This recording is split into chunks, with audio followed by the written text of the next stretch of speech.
Depending on our brothers when that rain came. To lose it all, I stood tall and remained sane. What's going on, YouTube, Instagram, Facebook? This is episode 14, another episode of Upstanding Gentlemen. We've been going crazy. I ain't gonna hold you. Shout out to my boy Coach Mo, P, Reg, Eddie, Shaundus, and my boy Keith Carter in the building. How you gentlemen doing, man? Decent. Excellent. Yeah, I'm good. Yeah, I got the bucks on. I'm ready. I was gonna say, Eddie, Right. you was outside or something, Eddie? You ain't trying to show the eyes? You know, niggas wear shades in the club all the time. Why can't women be crazy? Say that. You know what I'm saying? You Straight up. ain't wrong. You ain't wrong at all, man. You ain't Yeah. wrong at all. Before we start real quick, I just want to say shout out to Coach Mo, CLC coach in the building, for the time for being here. Obviously, he does women runs on Sunday, 2 to 5, 2 to 6. He'll keep you posted on if he'll continue to do it. But it's been a banger. And then obviously my boy Keith Carter back in the building. I'm upset. Something happened to the pod. I told him we got to redo it, but it was authentic the first time around. It's gonna be tough to duplicate, but you know, we're gonna try to figure out what we can do. So appreciate you gentlemen for being here, man. It's an honor. Absolutely. Shaundus, man, what's going on the music scene, my guy? Hey, fam, you know, I stay in tune, man. It's kind of what I do, bro. First and foremost, man. Hold on. I got to say R.I.P. to Theo, man. Malcolm Jamal Warner, R.I.P. I feel like that show had a lot to do with sports, hip hop. You know, a lot of, you know, I know people say what they say about Bill, but he was a lot of our pops growing up. You know what I'm saying? So, R.I.P. to Theo, man. I want to go get me a Gordon Gartrell. The Gordon Gartrell joint. If you don't know what that is, then I'm sorry. All right, so check it out, man. New music this week. Of course, that Joyner Lucas dropped, that ADHD 2. It dropped on the 18th. I skimmed through it. I won't give my ratings on albums for at least another week. I want to sit with them for a second before I tell you exactly how I feel. We also had Tyler, the Creator, man. He just dropped a new project. And it was out of nowhere. I didn't see it coming. My daughter's a huge Tyler fan, and she didn't see it coming. It's called Don't Tap the Glass. He said you have to be moving to listen to the album and understand it, right? So you got to be working out. You got to be dancing. You got to be partying. He said you got to be doing something like that to really understand the album.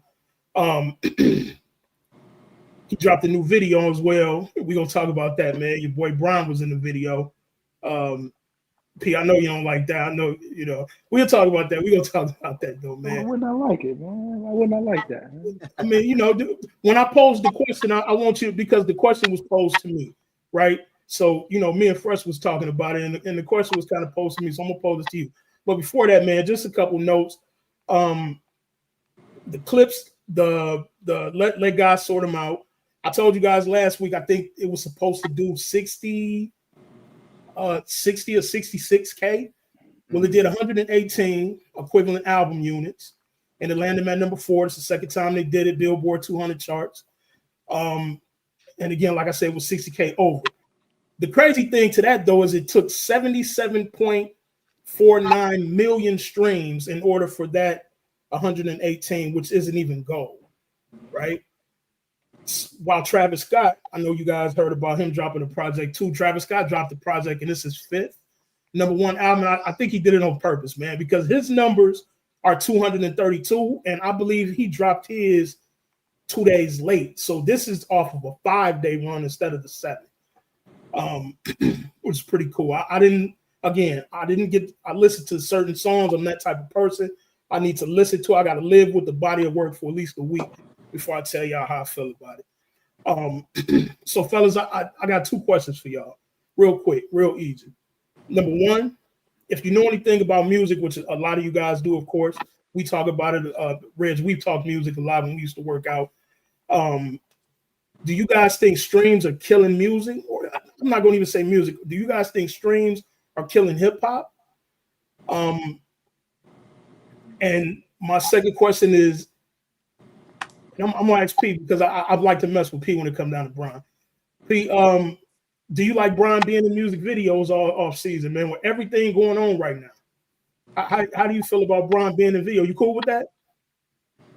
It don't bother me at all. I mean, it is what it is. At this point, man, at 40 some years old, and he's proven one. He has the proof throughout his career that hey, I focus in the offseason. The work speaks for itself. I ain't never coming in out of shape. I ain't never coming in unprepared. So I definitely don't have that problem with him. Like if it was somebody else who was like, hey man, you starting off slow or you doing X, Y, and Z, then yeah. But for him, he never showed that hey, my off-season work was an issue. Because like how he said he fell in love with the process a long time ago. I'll give him that.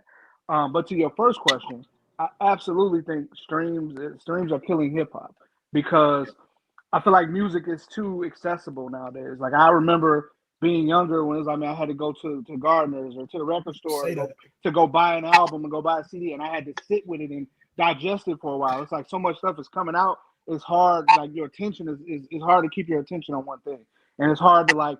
I feel like with hip hop more than a lot of other genres of music, it needs to be digested. Good hip hop, at least. It needs to be digested and dissected and listened to, a few times through to catch everything. It's like now everything is so quick, it's hard to do that unless you just like what I had to do with the Clips album. When Eddie, I was playing, but I said it. You gotta live with it. I was being serious, like telling, hey, I ain't listening to nothing else for at least a week. Yeah, you gotta live with it. I like this album. I want to listen to it. I want to, catch it all. So it's like I ain't even entertaining nothing else. I downloaded Benny the Butcher, Summertime Butch 2. I ain't listened to it yet, but it's on my list. So yeah. No, I'm with you. What you think, Reg? Both questions. No, I'm with P on LeBron, man. I feel like LeBron has earned the cachet to do whatever he wants in the offseason. He ain't got that much time left. So if he want to party, if he want to go on music videos, whatever Bron want to do, he can do. Like that's Bron. Sure. Like he said, Bron has earned the right to be in videos because he's never came out of shape. He's never cheated the game of basketball, and we know that at the end of the day, he's going to focus on what needs to be focused on once that season starts. So I'm cool with Bron being in a video. Just a little bit more energy, Bron. That's what I need, man. Stop trying to be so stoic all the time. Like, give me some energy. Do a dance move or something, I think it was a reason for that, though, because did you see clips? They didn't really do nothing neither. I think it was a reason for that. Yeah, I know. But, show some character or something, But as far as the streams, man, I don't know. I'm kind of iffy on that because I do understand, like, what y'all are saying as far as how it makes music oversaturated. But from a consumer standpoint, it's very convenient for the person to go find the music and have it all on a device where they don't have to carry around a bunch of CDs or a Walkman. It just makes it easy for the consumer. But I don't think streams is killing hip hop. I think the artists are killing hip hop. Like I was waiting on that. Technology is going to evolve regardless, but it's up to the artist to make the music. It's up to the artist to deliver the message. It's up to the artist to not be so money focused and make music that's going to be microwave just so they can get on charts. So I think it's the artist that kills hip hop more so the technology. And at the end, I'm gonna tie it into basketball at the end, y'all. So anybody else want to jump in the car on this one?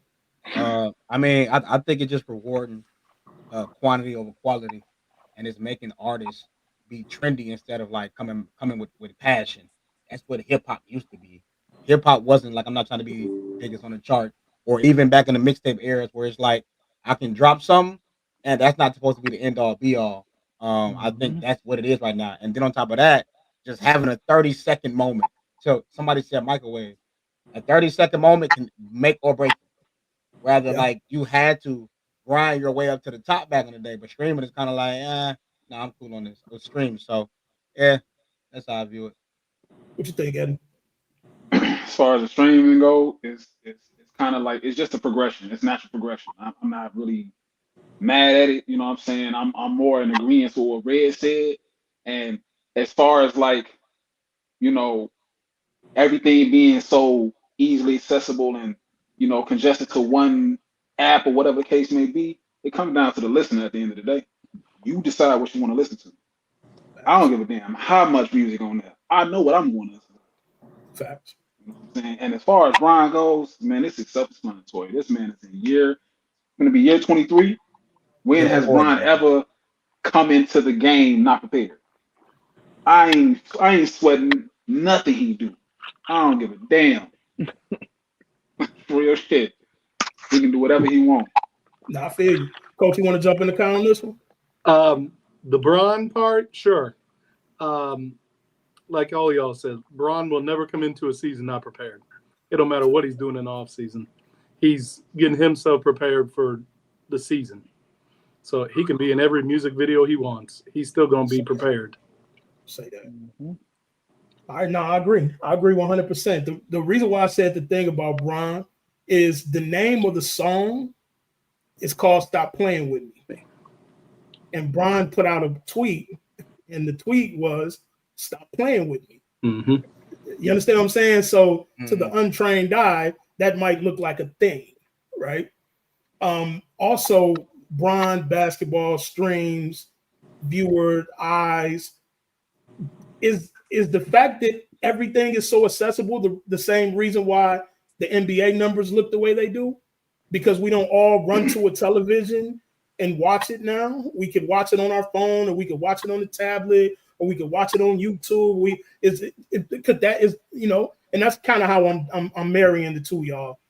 Please. Well, I did that on this one. I think it's a little bit different on the NBA because think about it as a Bulls fan, right? Like you can't even watch local Bulls games anymore on regular TV. You actually have to like download the Chicago app to watch the Bulls, and I think that's probably the same for a lot of markets where it's so many different local TV channels that have rights to the NBA games that it's kind of hard to watch a regular NBA game. Now, if you're a local fan, you got to watch this game on ESPN, this game on TNT, this game on ABC, this game on an app.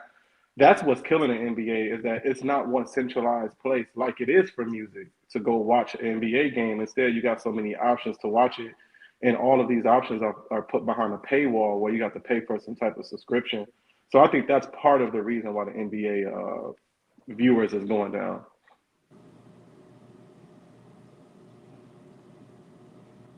I feel like it's that and the couple with the fact of social media.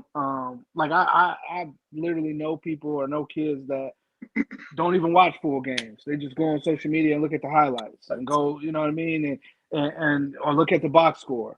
So it's part of like what I was saying about the attention span. The attention span of today, it's so much access to everything.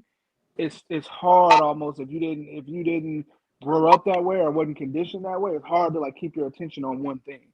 To be like, hey, no, I'm gonna lock in on this one thing unless if you kind of guide it that way or kind of came up that way.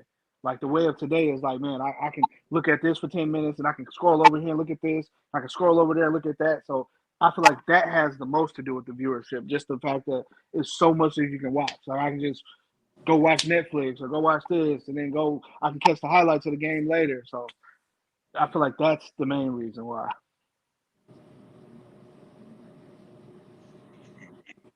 Shaundus, you muted. I'm sorry, fellas. I think it's the same, man. It's I really wish. We evolved because they did used to have to record games, and then come back and have to watch the game. Get the replay. So we have evolved. I just wish. I'm old school. I wish I could have it both ways, but I guess I can't, man. But now, fellas, that's all I got for the day, man. I got 4 albums I'm rating. When I'm back on next Monday, I'm gonna rate the albums, man. And I got a surprise for y'all too. But I'm gonna keep that under wraps. I'm just mad that we wasn't doing this when Kendrick Lamar dropped what he was doing. Like, that was a time, and for the Drake guys out there too. Drake got some good songs as well. So I got a moment. I got a moment I got to mention since AJ brought it up.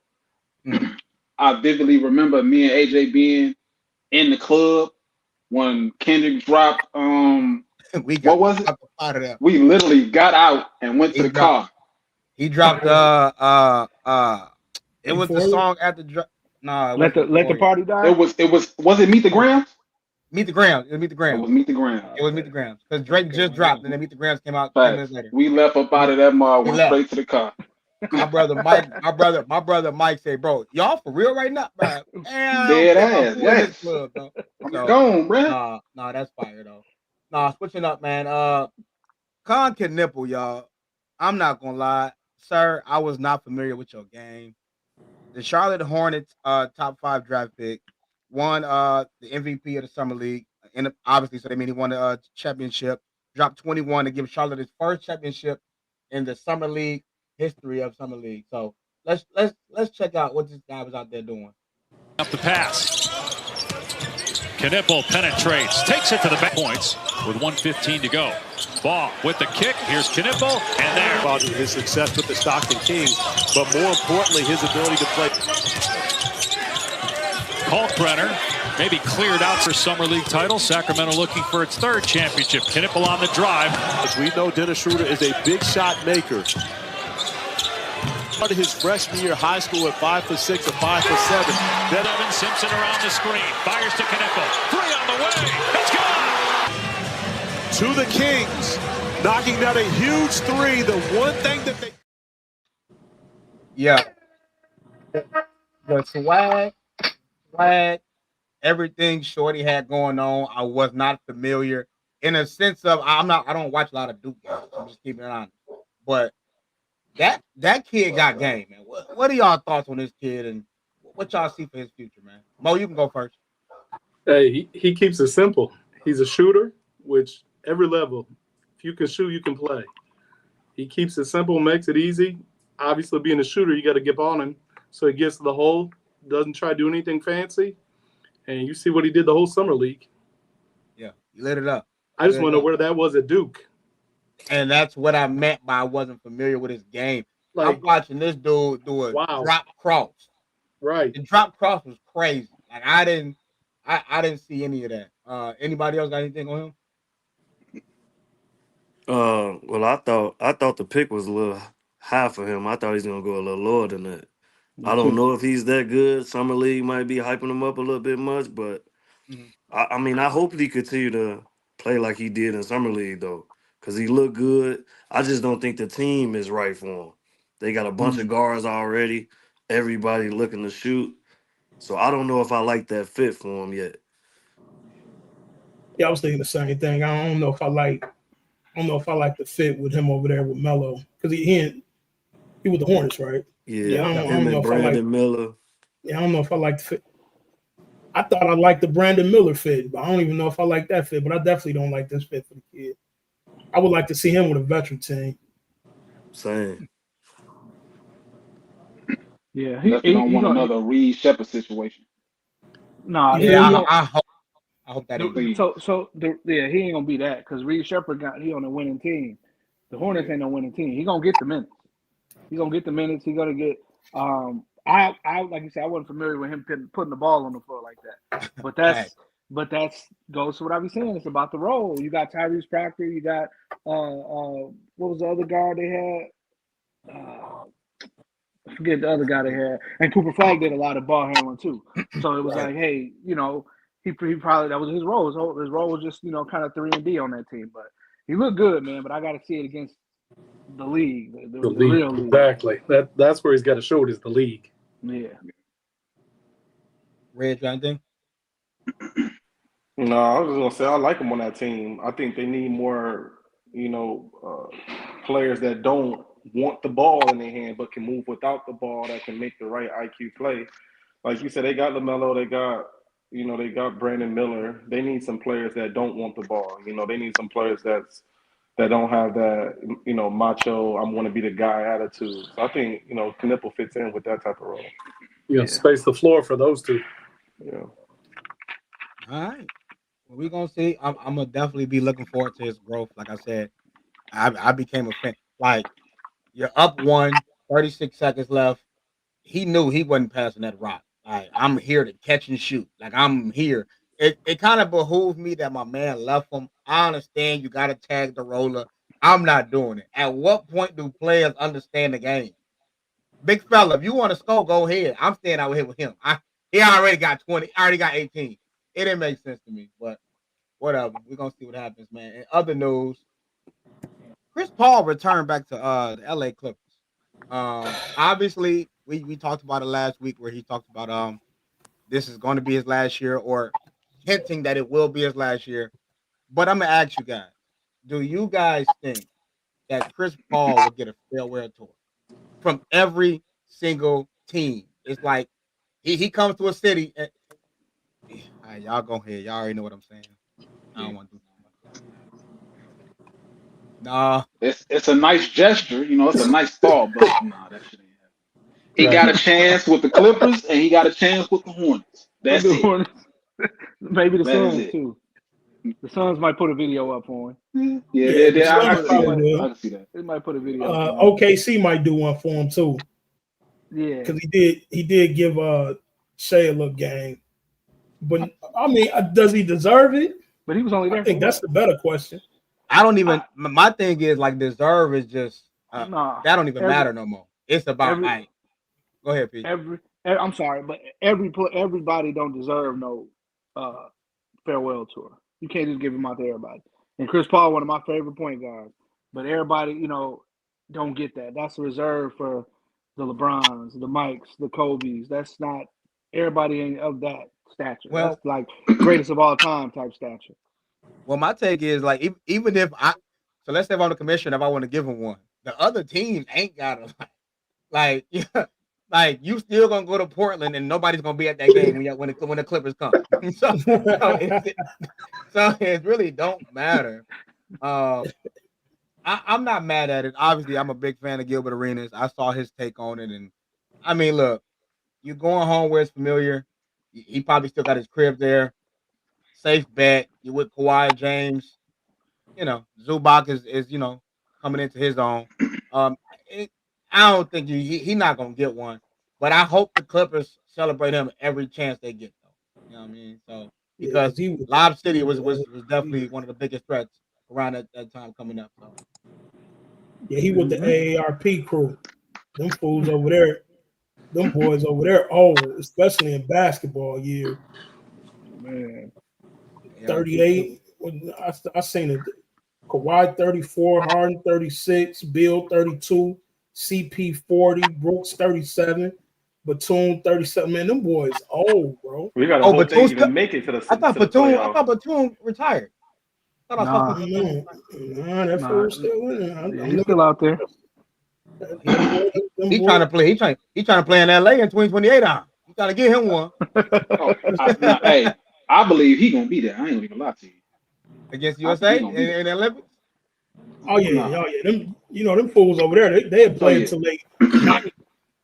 But I'll say this. I believe he's gonna be there because Wemby, my guy. Oh, I can sit and watch and get a chip off this.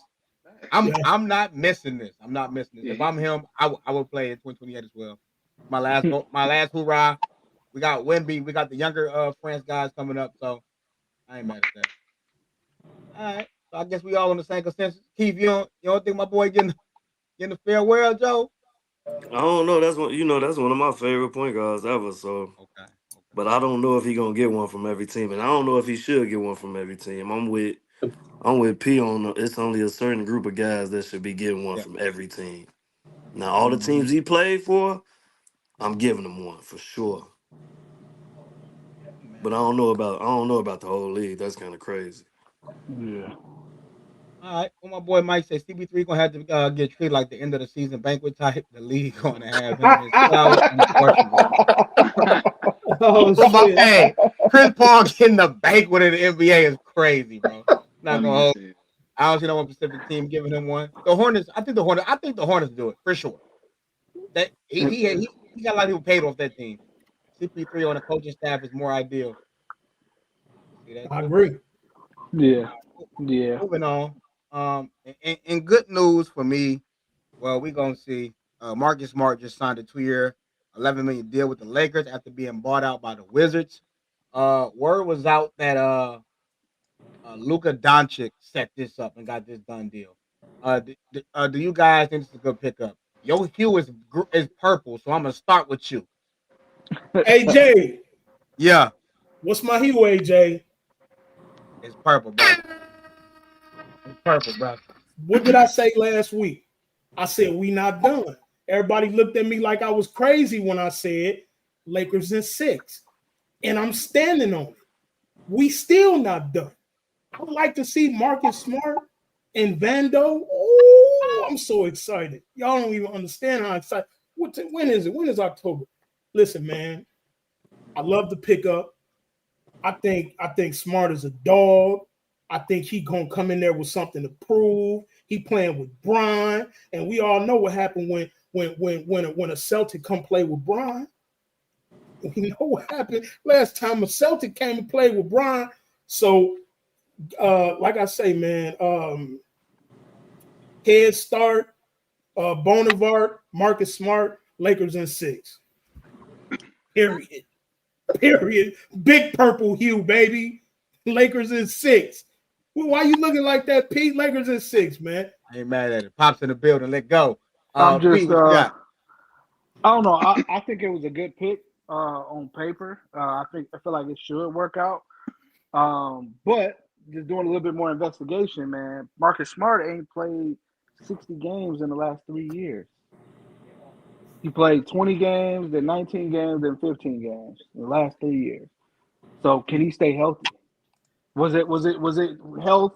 You know what I mean? You know, some of it is like you playing in Washington, you might be contributing to wins. We want you to lose. We want to lose, so you're not playing. It could be some of that, but I just want to stay healthy. But it's definitely gonna help because the main problem that I've been saying for forever with the Lakers is perimeter defense. Perimeter defense. Like you can't keep nobody in front of you. So he's definitely gonna if he's healthy. But we got to remember he's what? How old is Marcus Smart now? 31.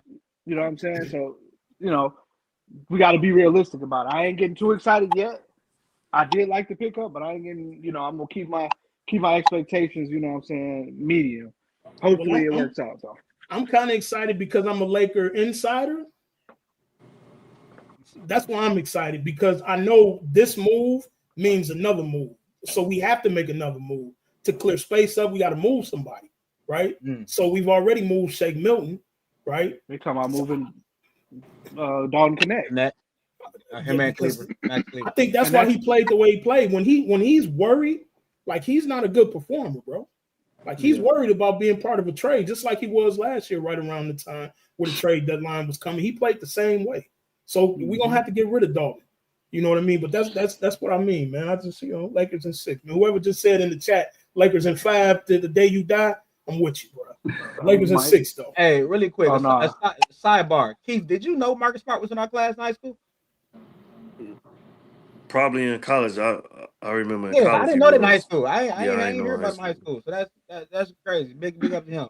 Eddie, you got your Ray-Bans on. Is this a good pickup for the King? LeBron. It absolutely is. It's obviously I'm with Shaundus. I'm with P. That ain't the end all be all. We can't stop. They can't stop there. But I do like the pickup. You feel me? And as P said, health is everything with him right now. I didn't even realize he had played that little of games in the past 3 years. Yeah. Like, damn. But it's a great pickup, man. They needed perimeter defense more than they needed anything. P, were they all with the Wizards? His last 3 years? No, it was Boston, then Memphis, and then won when they traded him. And then Memphis, Washington. Okay. Coach Mo, what you got? Hey, if he's healthy, Lakers in 6. If he's healthy. He's played 15 games last year. He played 19 the year before. He's going to have to play more than that. But if he's healthy, that's a hell of a pickup. And the coach said that. Coach Mo and me and Keith, Mike Simpson said, "What's going on, fellas? What's good, fam? My boy. We've discussed this a few times. If my thing is LeBron James excels when he plays with high IQ guys. That's just what it always been. If we can get the Marcus Smart to come in and be dialed in, locked in, get his body right, he goes out there and be the bully and bruiser, not who he once was, but if he can give us a little 60% of what he was, I think it can work. If he's coming here to revamp his career and trying to, do on balls, because in Boston he made plays. Like, he was kind of like a point guard. I think when they took Kyrie out and Toya Rozier left, whatever, they tried to make him be a point guard. That's kind of like been his vision the last 4 years. But you on there with Luka and Bron. You ain't touching that rock until it's 5 seconds, baby. So you better figure it out. As long as Marcus Smart come here, lock in, defensive rebound, and he plays hard on the defensive end, I think it's a great pickup. But again, if he's trying to revamp his career and do something else to get a check, you know, it's just gonna be another Kent Bazemore on the team. You know, No, like you, I think that's perfect for him though. I don't like him playing point guard. I ain't like that role over there in Boston like that. I like him being just 3-and-D, not making decisions for me. I don't like him at point guard for sure. No, But I agree. I'm saying like I think he liked doing it. Like, bro, chill. He had a bro. I remember they did like at least like a little segment on him about how well he was passing the ball, and you can see that he trying to be. Hey man, hey, get in that corner, King. We ain't doing that. We don't need you for that. We're not doing that. We're not doing that. But hopefully, you know, it works out for the Lakers because we haven't had much good luck. So and we just opened up a two-way spot. We just waived Trae Jameson. We opened up a two-way spot. We had all these big. Why didn't JJ play none of these guys in the playoffs, man? And this is my point. That's my point. Not even like to play them like lots of minutes. You couldn't get Trae Jameson 6 minutes, bro. Trae Jameson couldn't give Trae Jameson 6 minutes. Hell, he couldn't even give Jackson Hayes no minutes. Yo, it got to be something that we not seeing. Right. It gotta be, but still. Something he's seen in the film room, you know, breakdowns or something, because it's like that. It really didn't make no sense. I think he panicked. Yeah, I think that too. My brother hit it on the head. I've always talked about guys just being pros. I'm telling you, when LeBron James are around pros, this dude knows what to do. It be like I said, I watch it all the time. I'm gonna start doing the film breakdowns again. I see, and I know Bron do it too. I know, but I ain't talking about him. Every other time down, Rui's getting backdoor. Austin Reeves is watching the ball, not the man. What's my other boy? Luka's getting backdoor. It's just like it's too much going on in LA, man. D'Lo had lapses, but like I said, Rui is a great rotational piece. The fact that he's always fucking up on the defensive end, that is a problem for me. That's a problem, bro. You a pro. You know what I mean? Like, again, it's easier to say it here on the podcast, you know what I'm saying? But again, I played. I paid attention to the scouting report. I knew tendencies. I know Keith Carter trying to get me on, you know what I'm saying? Like, I know what was going on. So, like, you know, hopefully we lock in and then we'll get something done. But great topic. In other news, I rock with Trae Young, but he's eligible for a 4-year, $222 million extension. Do you think that it's time for the Hawks to kind of move on and rebuild and figure it out? Or do you think they should just go ahead and get Trae Young that extension? What do you think? Give him the extension. They ain't winning shit anyway. You'd rather have at least something to sell. Might as well. Rather than just giving them up. It's not like they're a winning organization. What's the alternative anyway? I know. It just, for me, at this point, it's like the East sold up. Why not just start getting money as you can now, getting players in young as possible to start rebuilding? Because the East is open, but it ain't. It ain't open for the Hawks, is what I'm saying. Like it's open, but it's not. So for me, Trae, again, KD said it, not me. That under 6'2" point guard, under 6'3", like that shit is getting out the window. Them Dylan Harper. When you can put up 25 and 12, you can't ignore it. I'm with you, but when it ain't leading to nothing, right? It got me to the Eastern Conference Finals. After that, it just, you know. Not right help though. I was gonna take it there. I was gonna take it. Had no other styles with him. No, I would agree, but I'm just saying he's getting older. He's getting up there in age. It's like, at what point do you rebuild? I'm at least going to explore what I can get for him.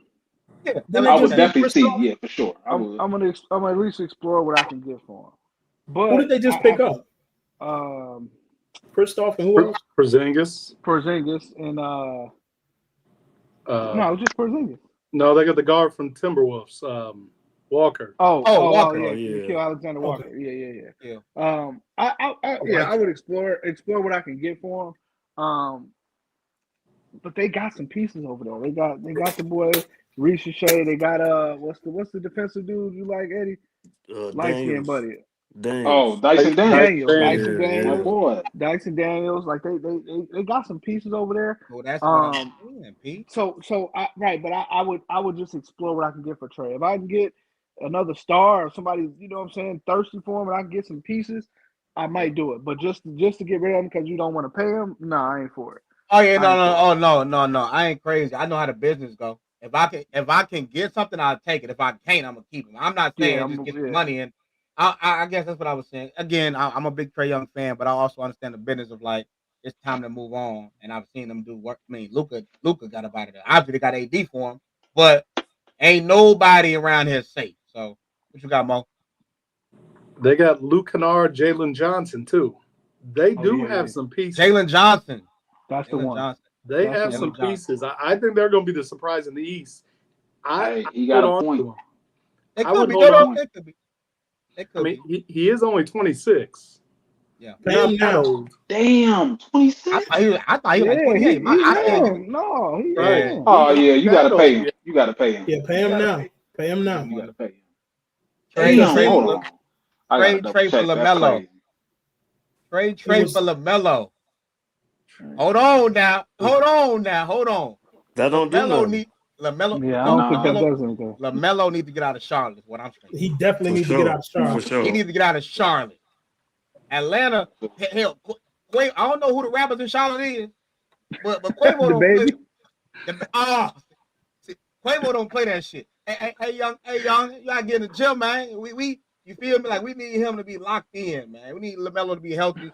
Because I'm going to always slander LaMelo until he do something that, LaMelo ATL is crazy. LaMelo in Atlanta is crazy. It's the hair that makes Trae look older, respectfully. You're right, Mike. He got that little bird's nest. He definitely got that. That shit be gone with the wind. He's definitely receding. Definitely receding.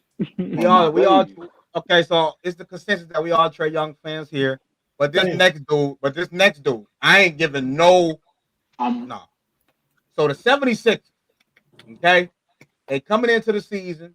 It's looking like for the most part, people should be coming in and playing well and ready to go.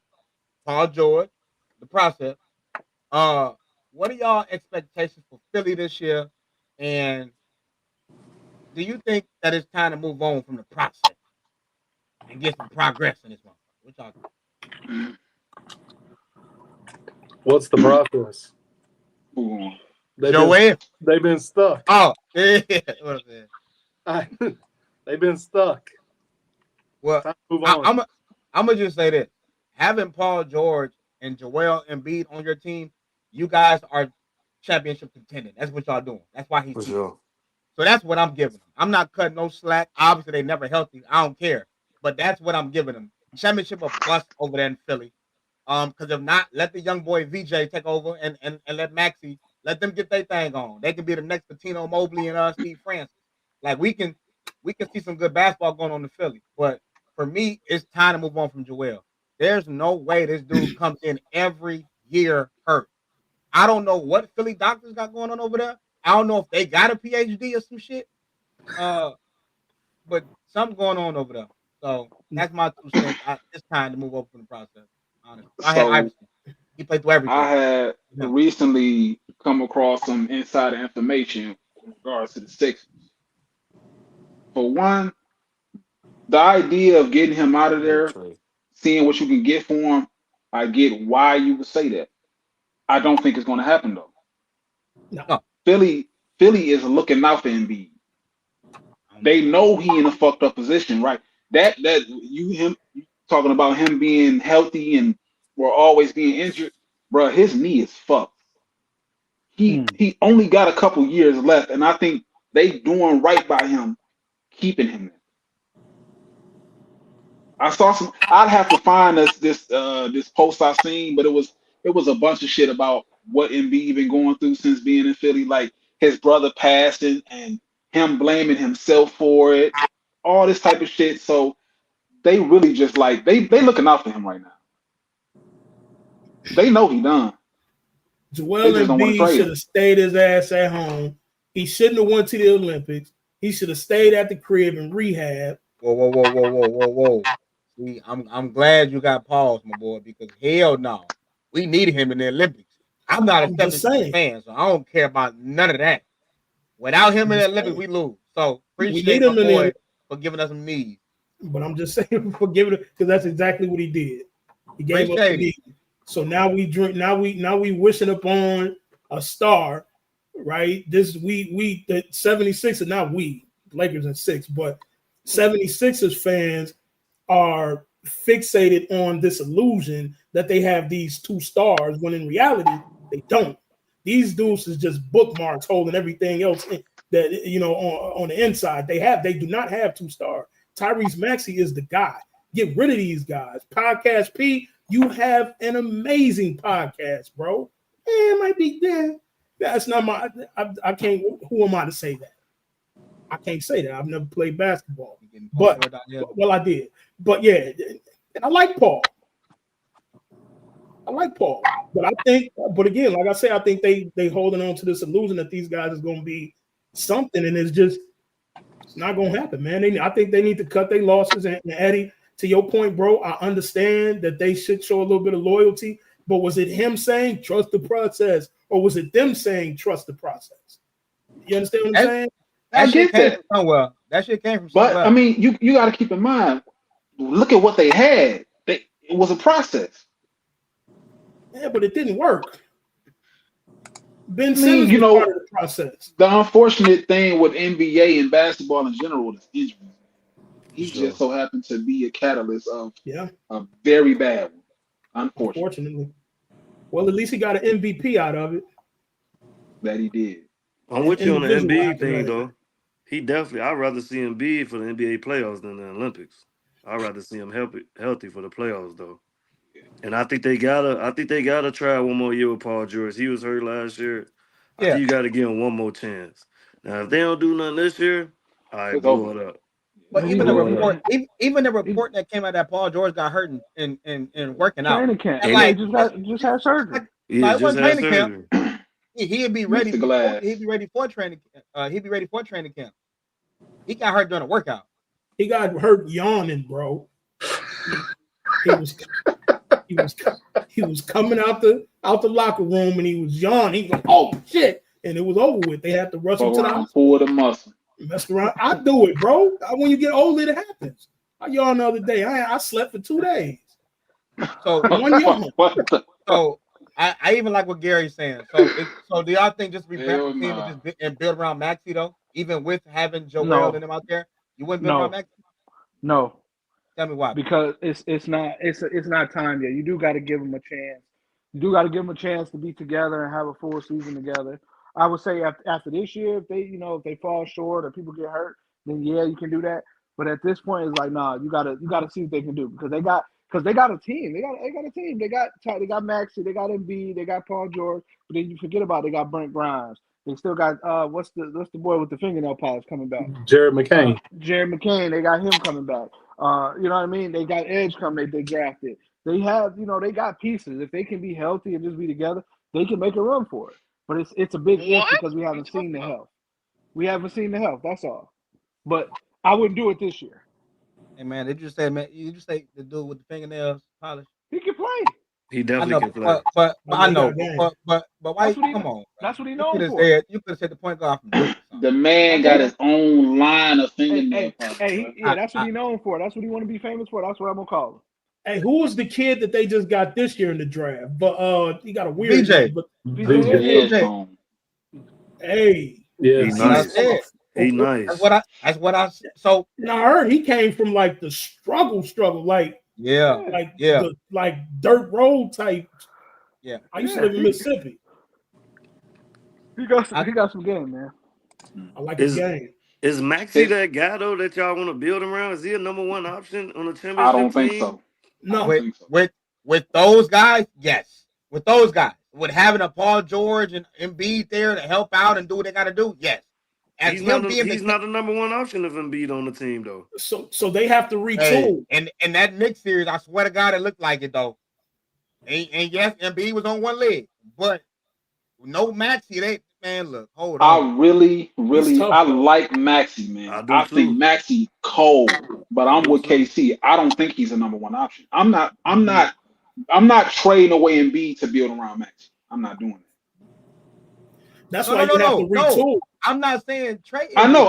I'm just saying. I'm just speaking generally. Like Oh, I like Maxey. I really do, but I don't think he's a number well, one. you wouldn't be. I don't think you'd be building around Max. I think it'd probably be VJ.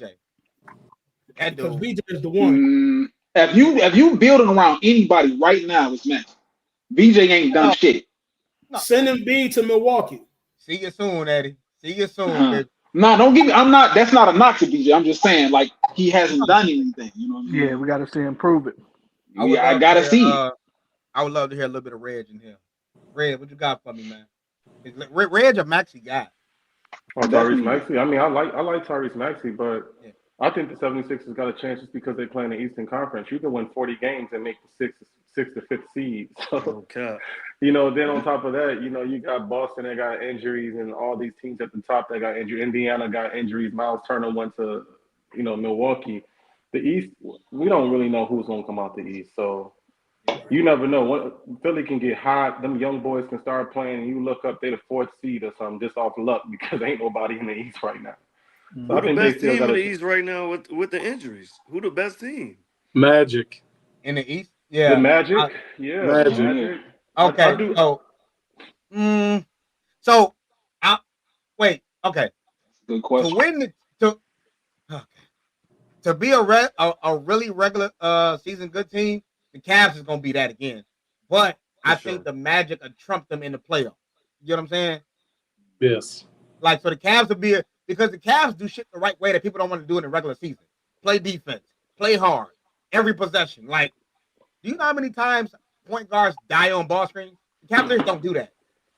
They don't do that. Like, they're gonna keep playing. So, like, that's gonna propel. I think the Cavs to still be like a top team in the East. It's just that playoffs, bro. That shit gets different. Like, but that's what I'm saying, AJ. You got the Cavs, you got the Magic. I think Coach Mo said it earlier. I think Atlanta actually is going to be a top 5 seed this year. Like, yes, they are. They got the length, they got the athletes, and they got Trae Young who can set those guys up and make the game easier for them. Like, Trae Young is really good at that.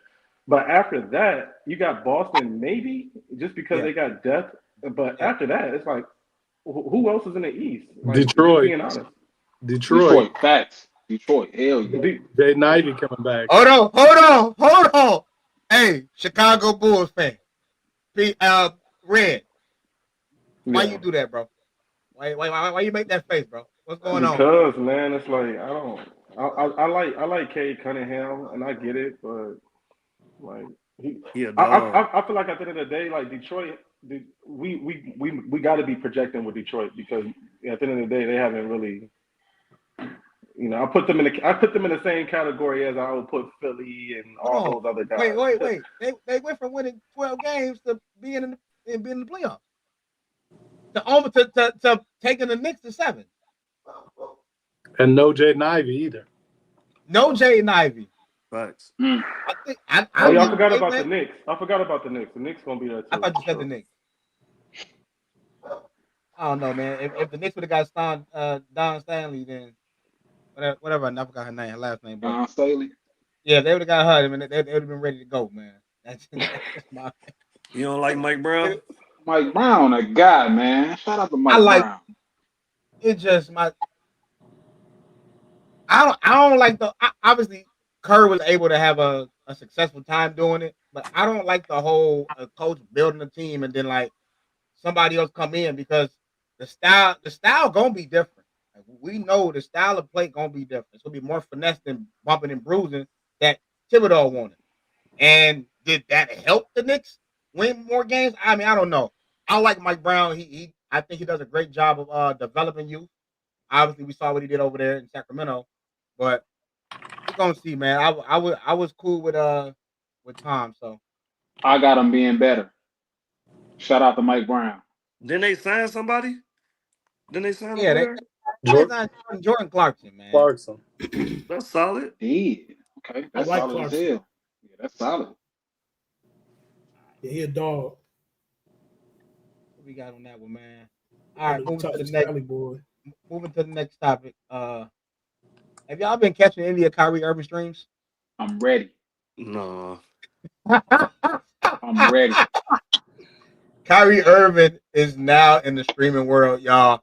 I want to say he probably like on episode 5. Like this dude is like, he's really becoming a streamer. Like he's taking it to the next.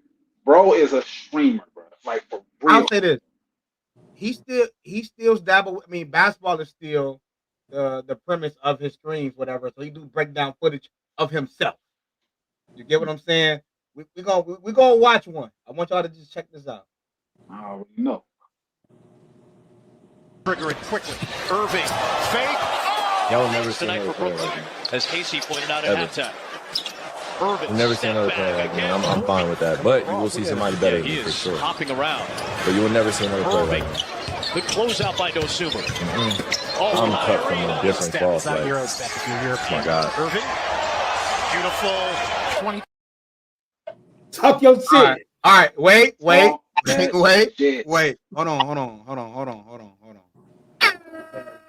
I want to make sure that everybody understands. I don't care about him popping his shit. You Kyrie Irving, right? Now, my question is though, because yes, he did say, there will never be another like me, but it'll be somebody better. So he's kind of saying he will be better than him. But with all the shit that's going on with, Bleacher Report coming out with the top 100 and narrative changing, with Kyrie having his own stream, is he trying to change the media perception and narrative on his live stream? I don't think so. I'm gonna tell you why. Because at the end of the day, when it comes down to that top 100 shit, as far as the current players on that top 100, we see them. We see them on a daily. We know what Kyrie looks like out there. I don't think he was campaigning for moving up on the list simply because it don't fucking matter what he shows. They already know what he can do. They already know. As far as what his comment was, I'm with him. I am with him, Joe. Facts. Like I got a question personally. I said it I mentioned it in our chat, AJ, but ain't nobody respond to it. I ain't see it.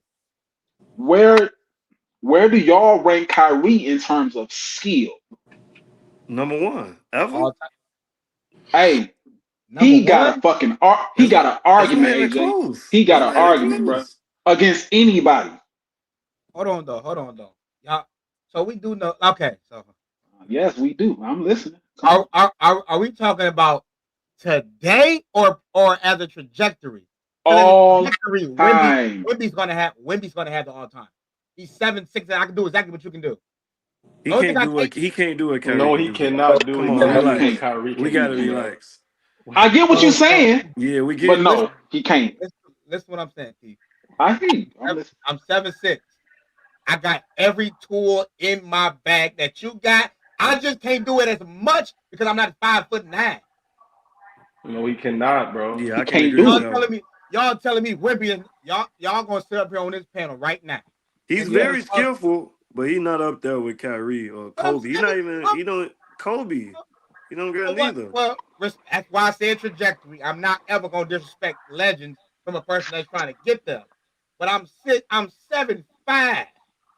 In terms of skill, Wemby will be ranked as one of them ones. But is he comparable to Kyrie Irving? No. Hell no. Well, I'm saying that right now. But so y'all got so Eddie, you got him. Eddie and Keith, y'all got him over Kobe as the most skilled. I think it's debatable. I'm not even necessarily going out my way to say he's more skilled than Kobe, but you can debate that. Anybody. I'm not gonna argue. I'm with you, because what I don't want to do is be a hypocrite on the pod. Because what I don't want to say is the wrong thing. Kyrie Irving handles is out this world, but I don't want to contextualize to say that was make him the most skilled. Because I can break it down. I don't have to do all that. Go ahead. The handles is just for show, bro. Let's be honest. We know when it comes to great basketball and elite scorers, me and Pete talk about it all the time. Pete, what is a great scorer capable of when they don't know how to handle the ball like that? Man, being able to the shot make and get to their spot. Shoot right on the top of your head. Kyrie do that shit because he want to, bro. If he want to do one dribble, 2 dribbles, you know he can. It don't fucking matter who in front of him. Yeah. Floaters, got that. Scoops, got that. Post game, got that. Mid range, 3-pointer, ball handling. I mean, in It's terms of nothing he skill, don't what got. else we naming? What don't he have? Finishing with both hands. I guess look. The elite. The best of the best one finishing with both hands. Who was 6'2", 6'2" with an elite post game. I thought he said the best of the best wasn't finishing with both hands. I thought he No. He said he was. He said he was. Yeah. Okay. One of the best. Easily. My thing is right, like Kevin Durant, right? He won of it. No, he won. He won? No, I'm not putting him. In terms of skill, listen, Kyrie I'm putting Kobe over him too. No, he's not number one. Yeah. Okay, so panel, please, Mo, talk to me. So Mo, talk to me. Go ahead, talk to me, Mo. First, I want to get to the first question because we're gonna get on this Kyrie shit. But do you think with him streaming and talking about his own highlights and putting himself out there, do you think he's trying to change the narrative with his life? Yes, that's not old Kyrie. Old Kyrie would never have done that. Never. He would never have done that. Respect. P. So, yeah, he's definitely trying to change the narrative. And I probably would too. If it's like every time we're doing these rankings and they disrespect the fact that he didn't make the top 75 was disrespectful. Yes.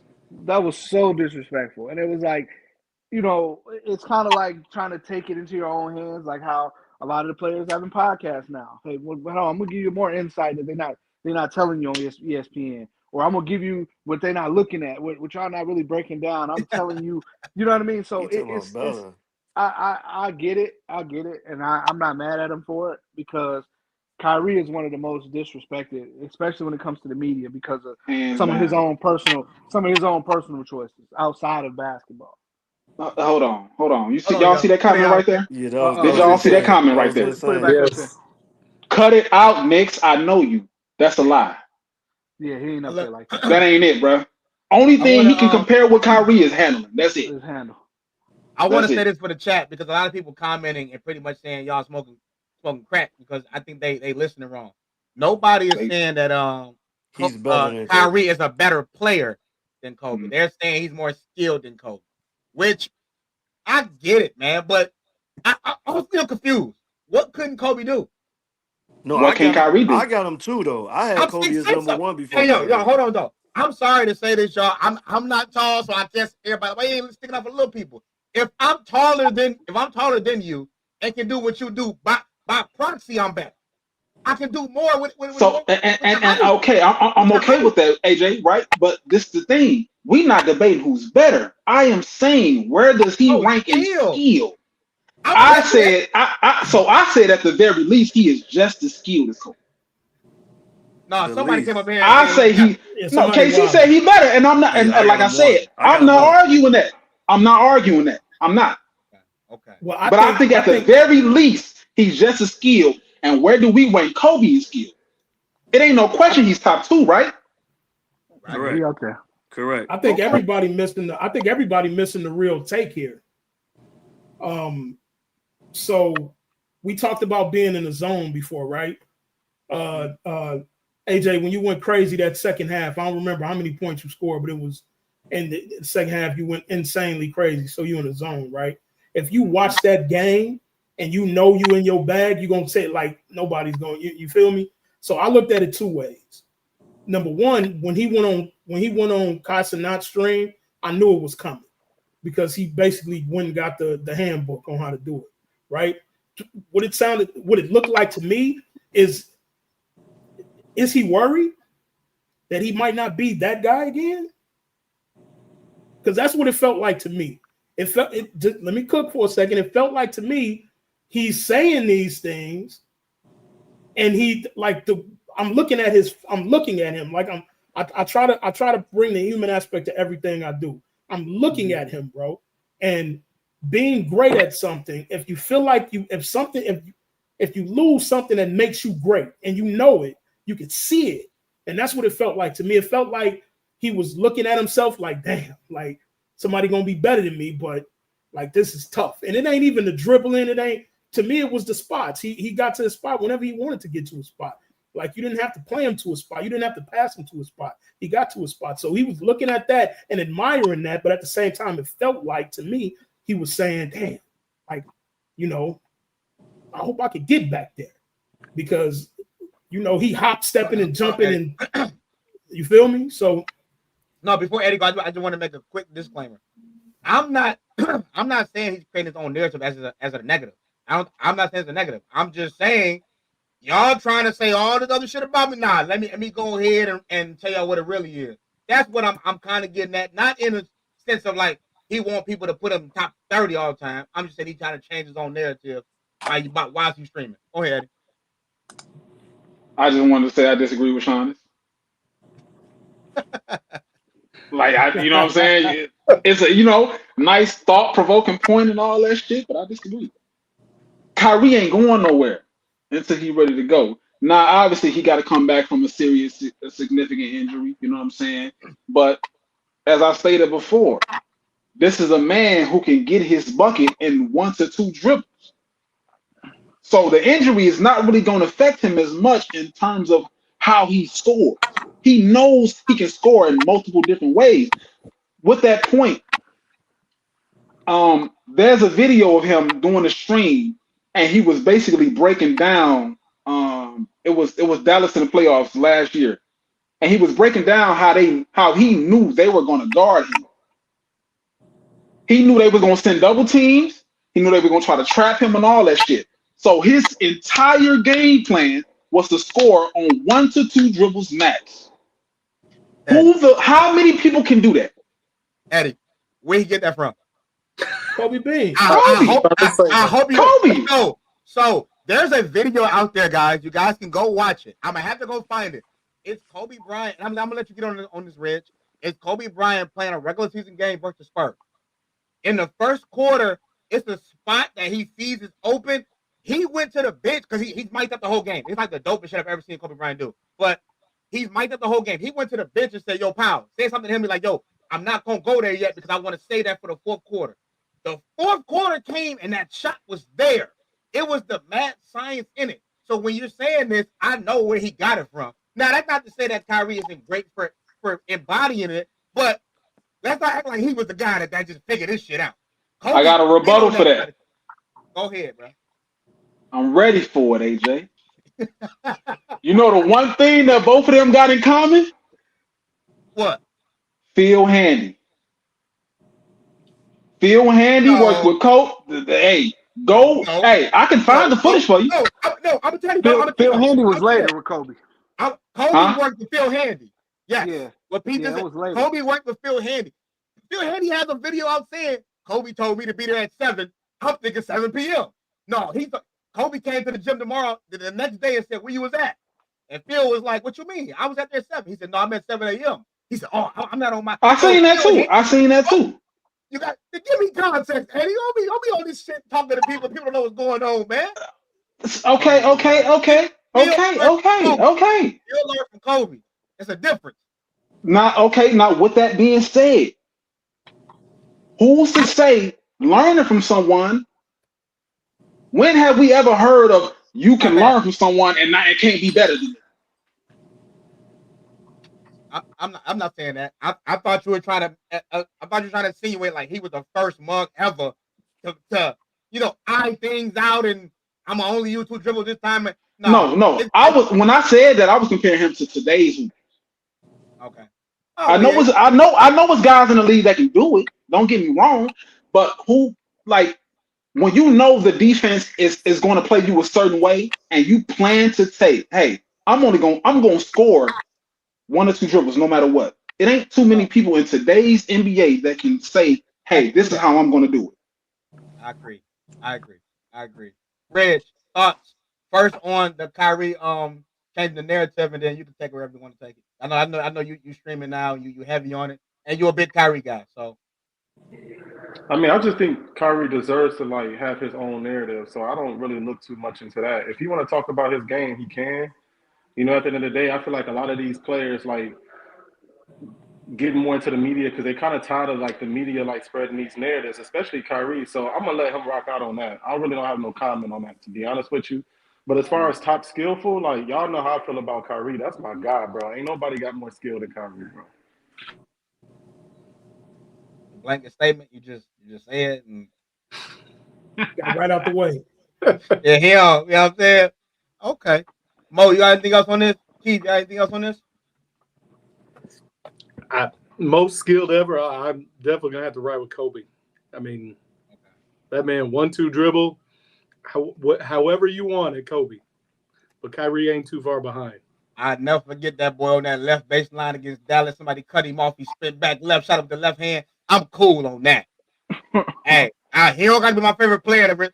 You muted. You muted, Eddie. And one more point to that, bro. I can't, like I say, is just as I won't argue against Kyrie, I won't argue against Kobe either, because I know what Kyrie studied. I know who he studied. I know where he got it from. To that point, my whole thing is it's the same for Kyrie. And I think it's more impressive that he is at, 6'2"? No matter what defense you throws at him, he has a counter for it. He has a counter. Kobe said if he was 6'5", he'd be a problem. Yeah, facts. Kobe said if he was 6'5", he said it about Iverson too, man. So we ain't gonna get into all that. That's a fact as well, though. Shit. Don't it take a lot of skill? And again, I'm not skilled in the basketball room, right? But don't it take a lot of skill to break a hand and play with the other hand? For sure. Hey, I'm gonna throw this one out there. Larry Bird played an entire game left-handed. That he did. And told him he was going to, and did just to show off. I ain't know that. That's crazy. For fun. Damn, keep showing your age, man. I know a lot. I ain't know that. Look up on I seen it. I watched the game. No, I want to get the Hawks. Who was that against? I remember Dominique just saying he was telling him his rookie year, like, "Yo, I'm gonna do this. That ain't shit you can do with me. I'm finna get to this nice shot pull up." Was the Hawks? I think it was the Hawks. To Coach Mo's point, ironically, man, that's someone in terms of skill who don't get the credit they deserve. Absolutely. Sure. Especially not athletic. So that's it's facts. So are we going? And I want to move on. So I don't want to harp on it. So do we also put Steph Curry in this category or no? Steph Curry is not in this. He's for sure in there. He probably not that high as them, but he. Yeah, I would say same. He's not in that room. Not as high, but definitely one of them. Yeah. All right. Moving on, man. Great discussion. So obviously NBC has took over the rights, and they're gonna start doing the NBA broadcast. And they got a great panel, man. What are you guys looking forward to with seeing like the new media era, like with seeing what's going on with NBC and obviously with Amazon Prime? What are you guys looking forward to? With Michael Jordan. I don't give a damn about nobody else. Michael Jordan. Fuck we talking about? Yo, so really quick, before y'all answer that, they also did a thing to where, like, I guess they're gonna be streaming at the same time, and they like you can pick which side. I say, yo, nobody's fucking picking up on Amazon, bro. Like, y'all gotta stop.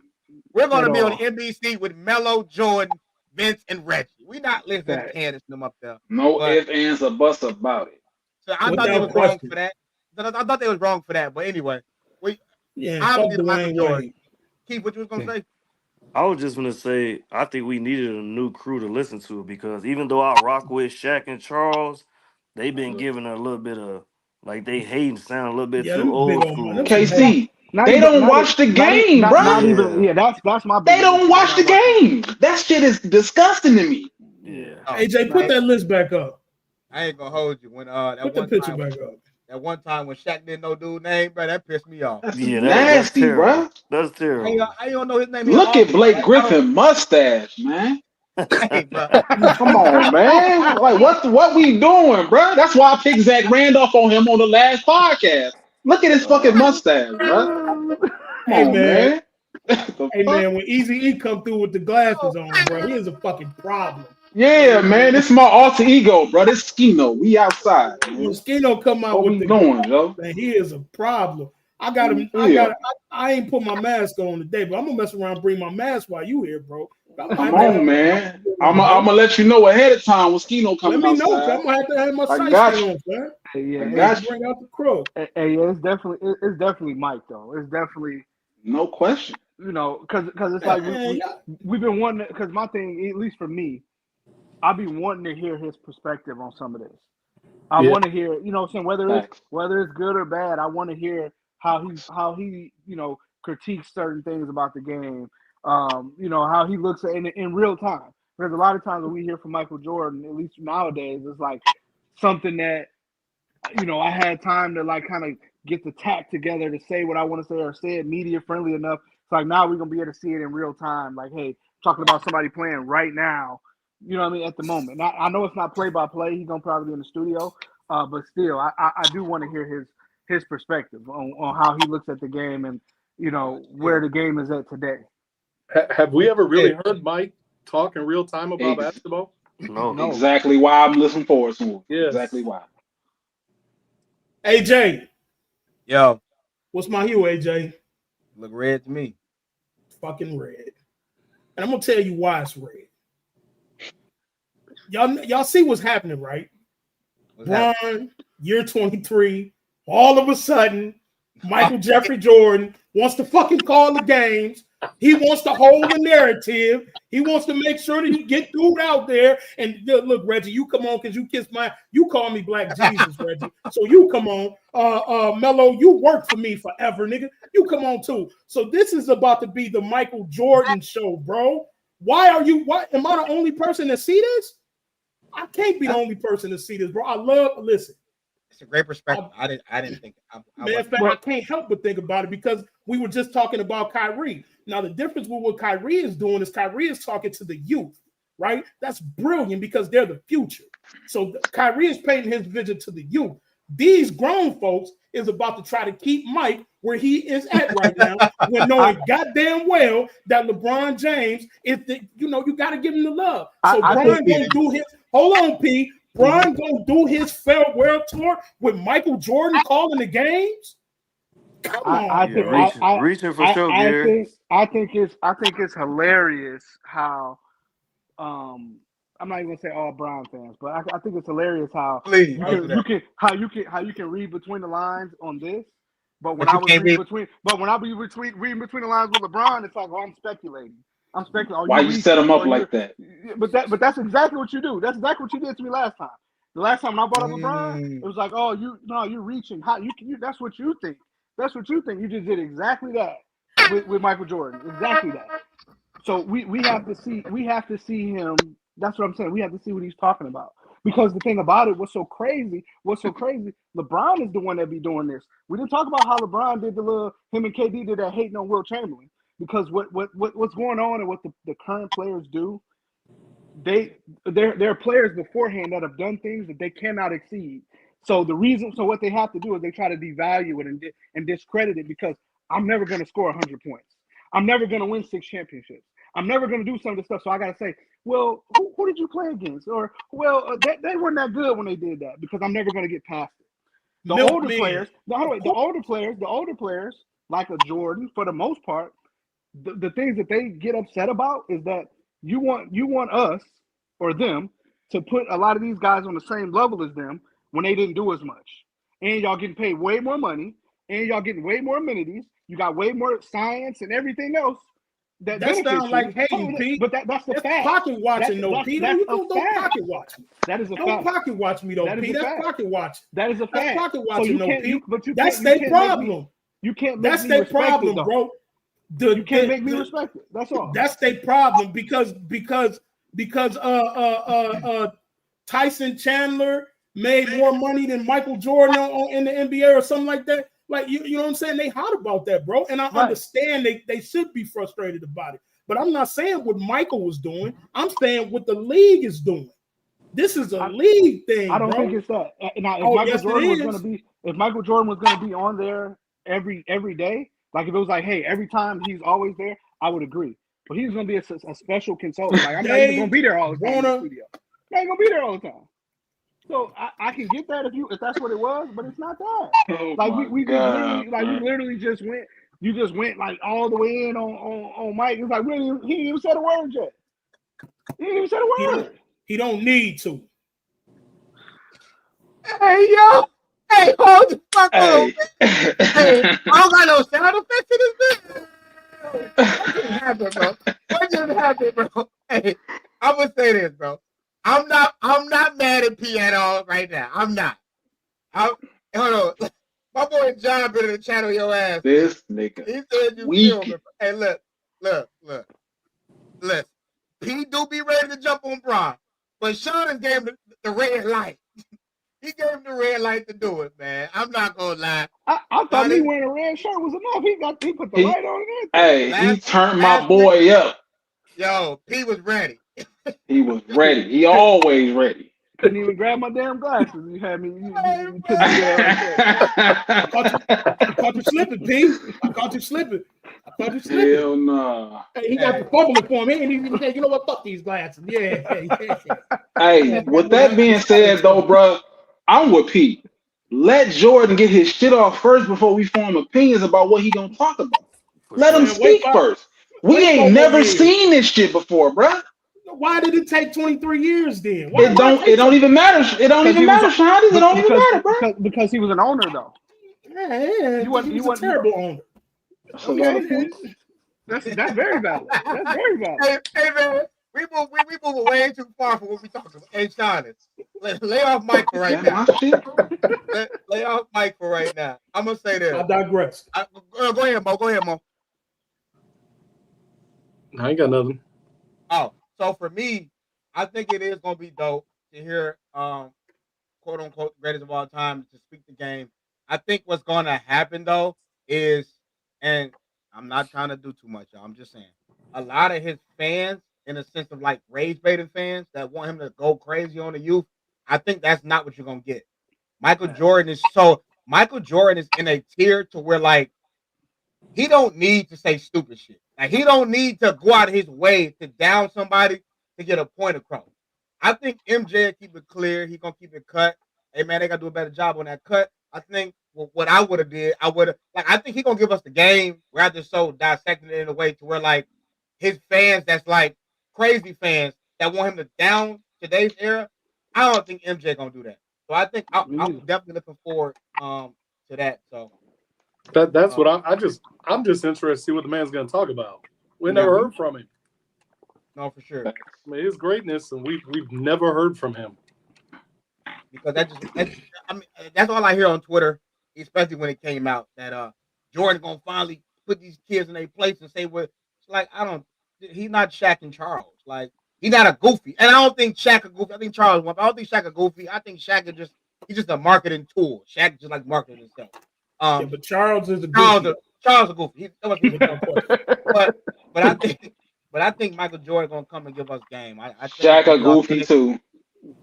Hey, Shaq, but my thing, Eddie. But my thing with Shaq is like we know he's marketing himself. Like we know what he's doing. Charles is really thinking he's saying that shit. He for real. Yeah, he mean that shit. Yes, that's valid. My only thing with Shaq, my only beef with Shaq is the fact that he played for Boston. It's my only beef with Shaq. That's the homie. But even though I know he was taking the money or whatever, and he was 200-300 pounds overweight, I was very pissed off that he played for the Celtics. Just putting that out there. You know, that was a disgusting thing. I just want to know what it'll look like. Obviously, to Gary's point, ratings are going to go up. I just want to say this: the very first game he does, no matter where it's at, that's finna be, yo. So should y'all give him LeBron's first game, season opener? I'm pretty sure it's gonna be Lakers versus Mavericks. He gonna do the whole LeBron James tour. That's gonna be money on top of money on top of money. I ain't trying to go there. I'm saying in the sense of like that's already gonna be a big game because it's Luka, Dallas. Now on top of that, you're putting in a new NBC crew with Michael Jordan, Carmelo Anthony. Yo, that might be one of the biggest games of the century. Not gonna I can see that. I can see that. That's what I meant. Not like trying to take over like LeBron. It's just that game. And we got to talk about how bad Doris Burton has been this year. They've been dry. Yeah. They've been dry. I used need to like something her. I thought she was good. because she was good. Because she was good in spurts. She wasn't good as a full time. Like every time we watch ESPN, you on there? No. You was good. Like sometimes on NBC, sometimes on ABC, sometimes on ESPN, but not all the time. Sideline reporter. That's when she was good. When she was good, when she was a sideline reporter. Yes. So it's only natural. It's only right that they shake some of this up because it has been getting stale. The play-by-play been getting stale. Like it's not, you know what I mean? The Mike Breen and the Mark Jackson and the Jeff Van Gundy, that was the golden. I feel like that was, especially for the 2010 era, that was it. And you know, hopefully we can get some more magic with the play-by-play because the studio stuff is cool. But when I'm watching the game and I don't have to turn it all the way down, you know, I don't gotta listen to music or listen to something else. I can actually listen to the game. That's when it's the best. So, and I think that the NBA probably caught on to that. Like they people playing music in the background. They had a party, watching the game. They don't even listen to the broadcast anymore. So we have no use for y'all. We gotta find a way to get this, this stuff running. So, Reg, what you think, man? Are you happy with the shake up? Who you excited to hear from? Obviously, we got some goats in the building, so Yeah, I was kind of agreeing with kind of what y'all was saying, man. Like if you hear like Mike talk a lot, he don't really disrespect players like that. You know, he don't really say anything that's gonna cause any controversy. He's also really respectful of the elder players. So I'm gonna assume he's gonna be really respectful of LeBron and kind of like the newer players.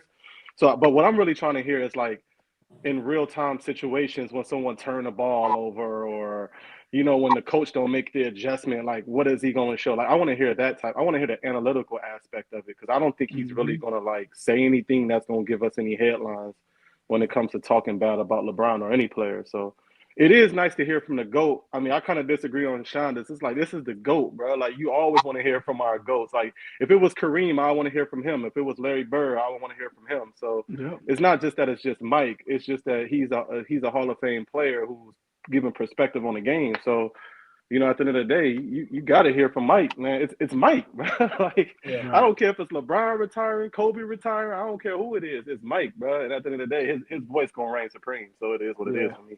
And when it first dropped, we were all skeptical. Like, how much did they pay MJ? How much they got to pay MJ to do this? Rob just made a good point. Do we think MJ gonna step outside his house? Do we think he gonna be at the games? That's a great point. They may get him out the games for the playoffs or the finals, but all the other stuff, he's gonna be in the crib in his den somewhere with a camera up on his office or something. And that's it. Like he's not gonna be, traveling and doing that. So Michael Jordan too big for that. He ain't not gonna be traveling across the country to go to these games. He's not gonna do that. But that's I disagree with you, Pete. He does the big game. Go ahead, Rich. That's what I'm saying. He might do, a big one here and there, but it's not gonna be a constant thing every time they broadcast and he's gonna be at the stadium. The only thing I disagree with that is because I just think Mike is a true professional. Like I don't think that he will agree to it if he wasn't gonna get a commitment to do everything that everyone else is gonna do. Like I just don't. It's hard for me to believe that Mike is gonna come in on some like I'm Michael Jordan. I'll show up how I want to show up when I show up. I think he's gonna want to like try to fit in with the other announcers, and if they in person, he gonna be in person. If they show up, he gonna show up. Like I feel like Mike is gonna be there. I don't think he's gonna be on some I'm sitting on the couch type stuff. I don't see him doing that. Yeah, that was my question too. What was his role going to be like? It's a special contributor. Is he going to be like a part of the show, the pregame show, or is he going to be a commentator like Reds? Like what's his role going to be? That's what I'm interested in. And I'm not saying that he's going to get up there and hate on Bron. That's not what I'm saying. I know better than that. But what I'm saying is the way that the narrative is going to shift once dude retires is just. I just think the timing is insane, but shout out to Reds though, man. We gotta let the GOAT speak, I guess. So to finish up this topic, though, do you think, because Reds made a great point as far as like when things are happening in real time and we want to hear like from what players' perspective what they would have done. Do you think that broadcasting should go more towards athletes because you get that perspective? Or not I'm not saying 100, but like 70-30. Is more athletes, and you sprinkle in the Doris Burke, you sprinkle in the Mike Breen. Like, you know what I mean? Because obviously, go ahead. I do. I like to hear the perspective of the guys that played. Yeah. Like I don't care guys that didn't play. I mean, yeah, they do a good job, but I want to hear the guys that played. I want to hear the inside stuff. Yeah. Especially if they're willing to share that inside stuff. Right. Things that we don't know, we haven't seen that they'll share for us, and I that's what I want to hear. Yeah, that's a fact. That's a fact. And it's more so for me. I like to. I'm more so. I like to hear from the older guys more so, or the guys that don't have like too much of a relationship with the players now. Yes. Because I feel like when they have too much of a relationship, they're not gonna tell the truth. They're not gonna tell the truth. They're gonna, well, that's my guy. I can't say this, or I got, you know what I'm saying, I got a relationship with them as far as a business relationship. I can't say that. Like I like them being like, you know, twice removed a lot of the times because they're gonna give more of the truth and a more of a analytical perspective instead of like I'm not trying to step on toes or I'm not trying to burn a bridge with somebody. I like Melo too. I like them. I like him mad and Melo. That's the one thing I like the most about it. That's gonna be an interesting one. He's another one. He's quiet. He doesn't say a whole lot. Melo be talking though. I'll be watching his. Yeah, his podcast is dope.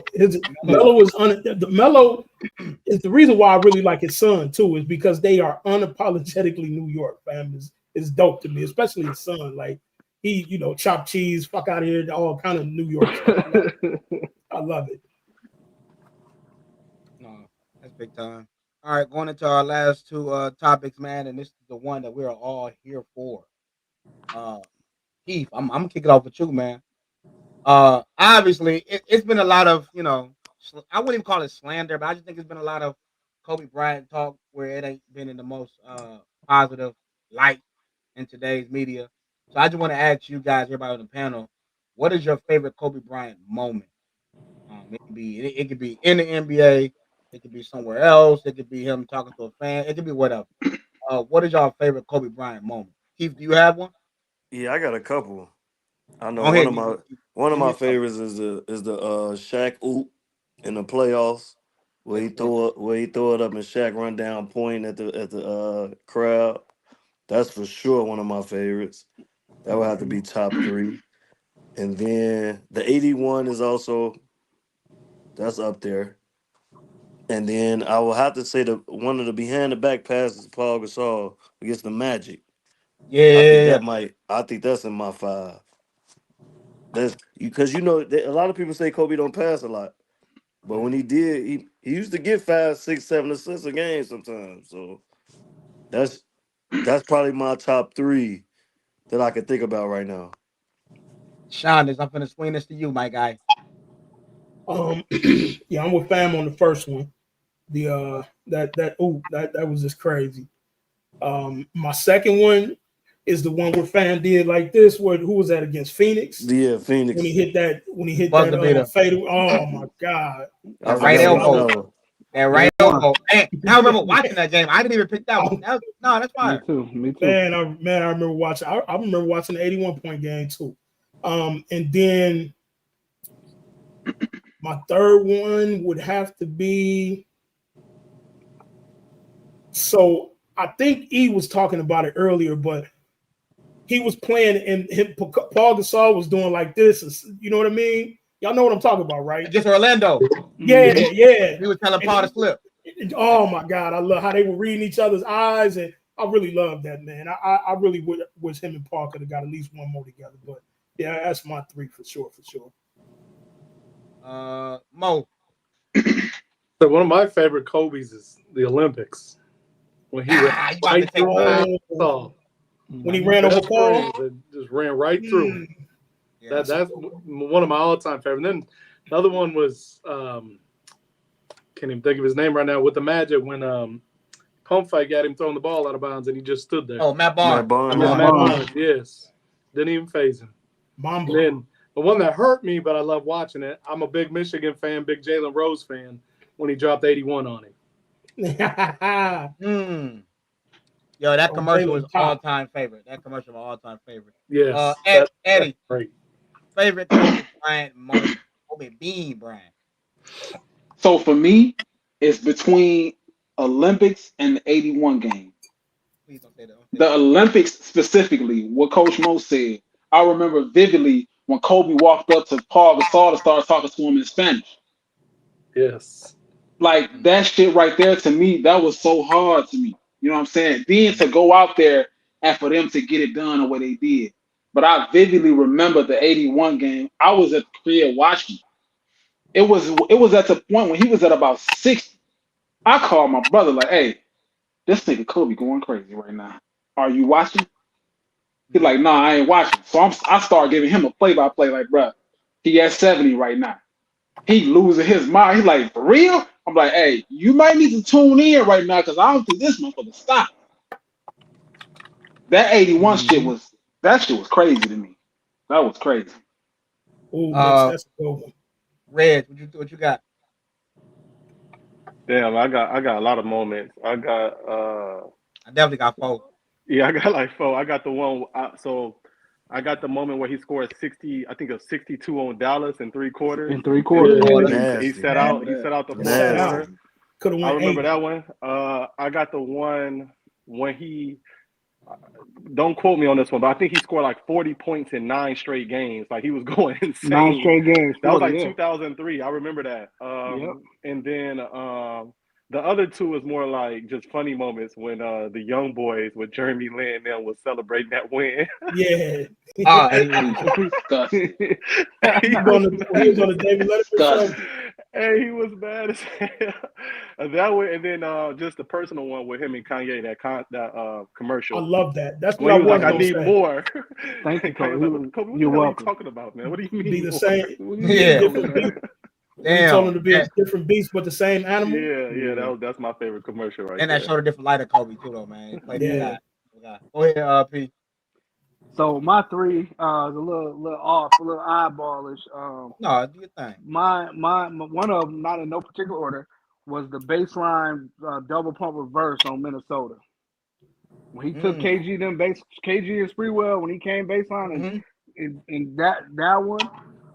My second one is the 2010 Western Conference Finals, Game 6, when he went on that crazy shot made against the Suns.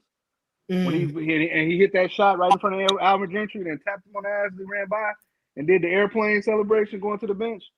I watched that entire game. I'm talking about that was some of the best basketball I've ever seen Kobe play, that whole series. He averaged like 33, 8, 7 and shot over 50% and 40 from the three-point line that series. And then my third one was the 2001 playoffs when he was 22 years old.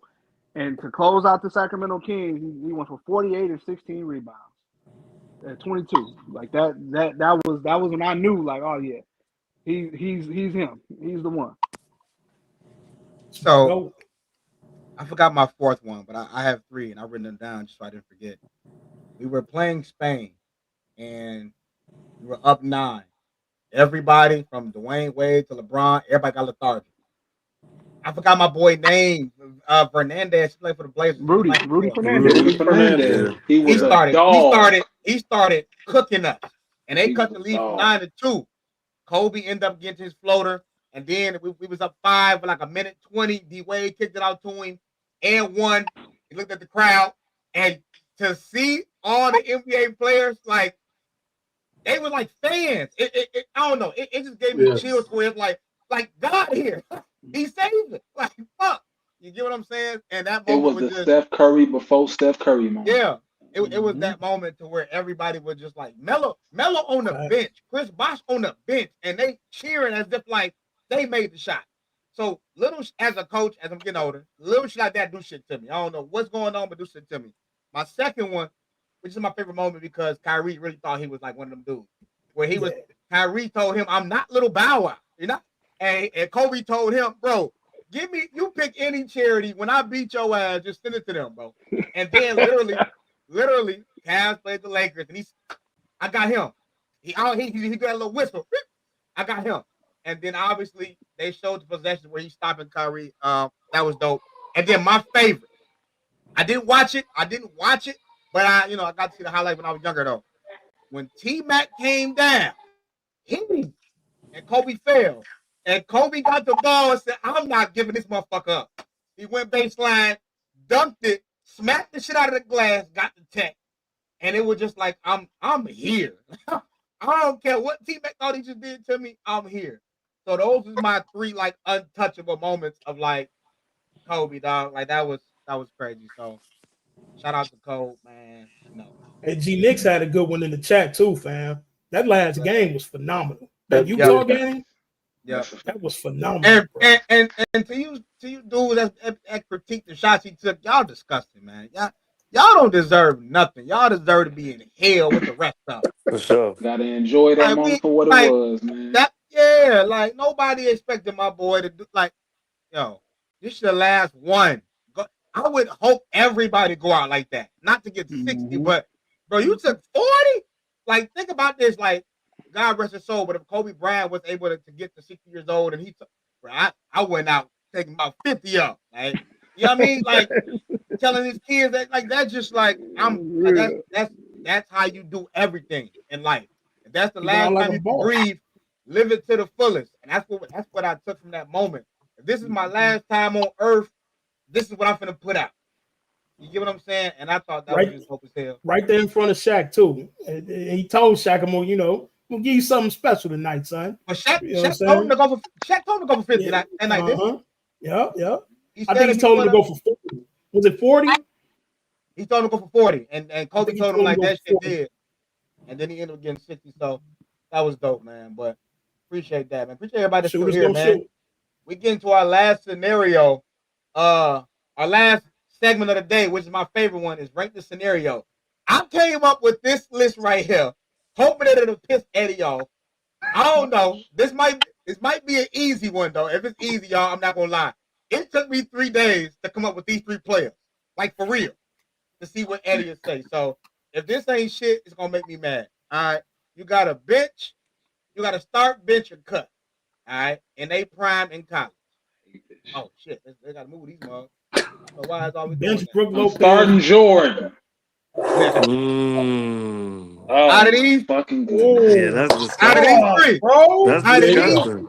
Now listen to me. We not talking about because I know y'all scapegoat. I'm gonna go with the dude who won a championship. We ain't doing that shit. That matter though. No, it do, but it's college. It ain't the NBA. Where I don't know. I don't want to do that. We talking skill for skill. Are we talking about in college? In college. That's why I got the jersey. I'm starting KD. Damn. Oh yeah, I got you. Oh, okay. Go first, Keith. I'm starting KD. I'm benching Beasley, and I'm cutting Melo. If y'all say championships don't matter, ain't no right answer, bruh. Because there's definitely no right answer. Hold on, wait. Let me pull myself back up, because I don't want nobody in the chat to say this. I'm not saying championships don't matter. I'm saying it'll make it easier in this segment for y'all to pick, and I don't want that to happen. That's what I'm saying, y'all. The ring matter. Yeah. I'm just saying, Go ahead, Mo. What you got? God. I'm gonna start off with this. Tim Jankovic, assistant coach at Kansas. He's been at Illinois State. He's been SMU head coach. He was at Kansas when Durant was a freshman, when Durant went off. He said he is one of the greatest scorers he has ever witnessed in person. And I was in college. Yeah, that was in crazy. college as a freshman. Crazy in college. Crazy. Hey, Keith, what was your before we go? Keith, what was your pick? It was KD, Beasley, Melo. They all super close. Go ahead, Mo. I think I'm gonna go the same. KD, Beasley, Cup, Melo. I'm gonna leave Eddie last. P. Yeah, KD 25 and 11 as a freshman. I'm starting KD.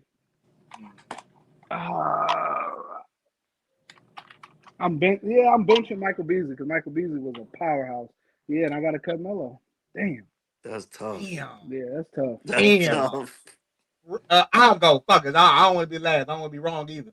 I'm switching it up, y'all. I'm starting Melo. The swag Shorty brought, and obviously I heard his story about when he got to campus and how they treated him and shit. So I love that too. Starting Melo. I'm a bench KD. I'm a bench KD. Even though D Rose said Michael Beasley is probably one of the best dudes he ever seen in his life, that's how I'm gonna go Melo KD, and I'm a bench. I'm gonna get rid of Mike Beasley. Reg. I'm with everybody else, man. I got to start KD, bench Beasley, cut Melo. And let me tell you something, man. Beasley averaged 26 and 14 in college, bro. Like, we got He's going insane. Let's just, like, I remember watching and I watched him in college. I remember watching multiple games where he had like 25 and 20, like easily. So I gotta keep Beasley on the squad. Yeah. Shaundus. Man, AJ, you bogus, bro. Hey, I'll be back again Wednesday, locked in, but Thursday, locked in. Damn. I love to piss people off, man. You got to cut somebody, bro. Bro, this is tough, bro. I don't see no situation where I'm gonna cut Melo. Right. That's why I couldn't do it. That's why I couldn't do it. I couldn't. I had starting respectfully. So I'm just gonna have to go with what I know. Bro, that's tough. All right, I'm gonna start Melo. I just thought Shorty, he was just crazy. That's crazy. Only because Reds just reminded me that fan was a walking double-double in college. Like, he was a bully, bro. Crazy part, all three of them average a double-double. All three of them, bro. I'm looking at the stats right now. All three of them. Disgusting, bro. I'm really in my feelings about this shit right now. I don't know how I can do it, but I would rather want everybody's opinion before it happens because see, I don't want nobody mind changing nobody's mind because I don't like that. I don't like that. Stand on your shit, Shaundus. Stand on it. I'm pulling my boy up for this shit. Eddie. Oh man, I'm thinking about taking my shades off right now, but I don't. Don't take them off, Eddie. Don't take them off, man. Don't take them off, bro. I'm trying not to be consumed by what's taking place right now.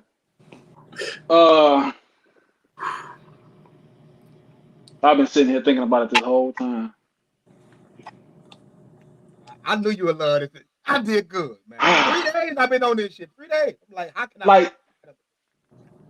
I really would. Keep it 100, bro. Just go with it. I'm a start KD.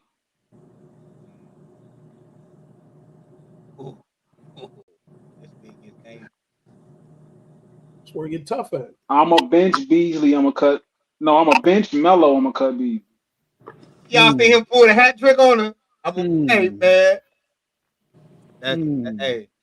And I'm feeling some type of way about this, AJ. I'm gonna have to see you outside of the pod. Hey, I am not gonna be outside, Ken. Ain't nothing going on outside. Let me ask y'all this question though before we move on to the next one though. So for you guys who got rid of Melo, are y'all saying if Kansas State would have played Syracuse that he would have got on Melo? No, what I'm saying is, and now that I'm thinking about it, I might want to start Beasley because I feel like Beasley out of all three of them was the one that got the easiest bucket. He had nothing on his team. He had like one other good player. I think Jacob Pullen, the point guard. And no, take that back. Bill Walker. Bill Walker. Take that back. Bill Walker was pretty damn good too. But I feel like Beasley was just like because his body and how he played. He was unstoppable. He was inside, outside. I could come out here in the 3-point line, but then I'm posting you up and getting layups and dunks. Like his buckets looked more dominant than KD and Melo's did in college. Like Beasley was like, shit, you got to double him. You got to send a double for him. He averaged the most. He averaged 26 and 12, and shot 53%. And remember when they was thinking that the Bulls was gonna take him over Derrick Rose, and people was really quick though.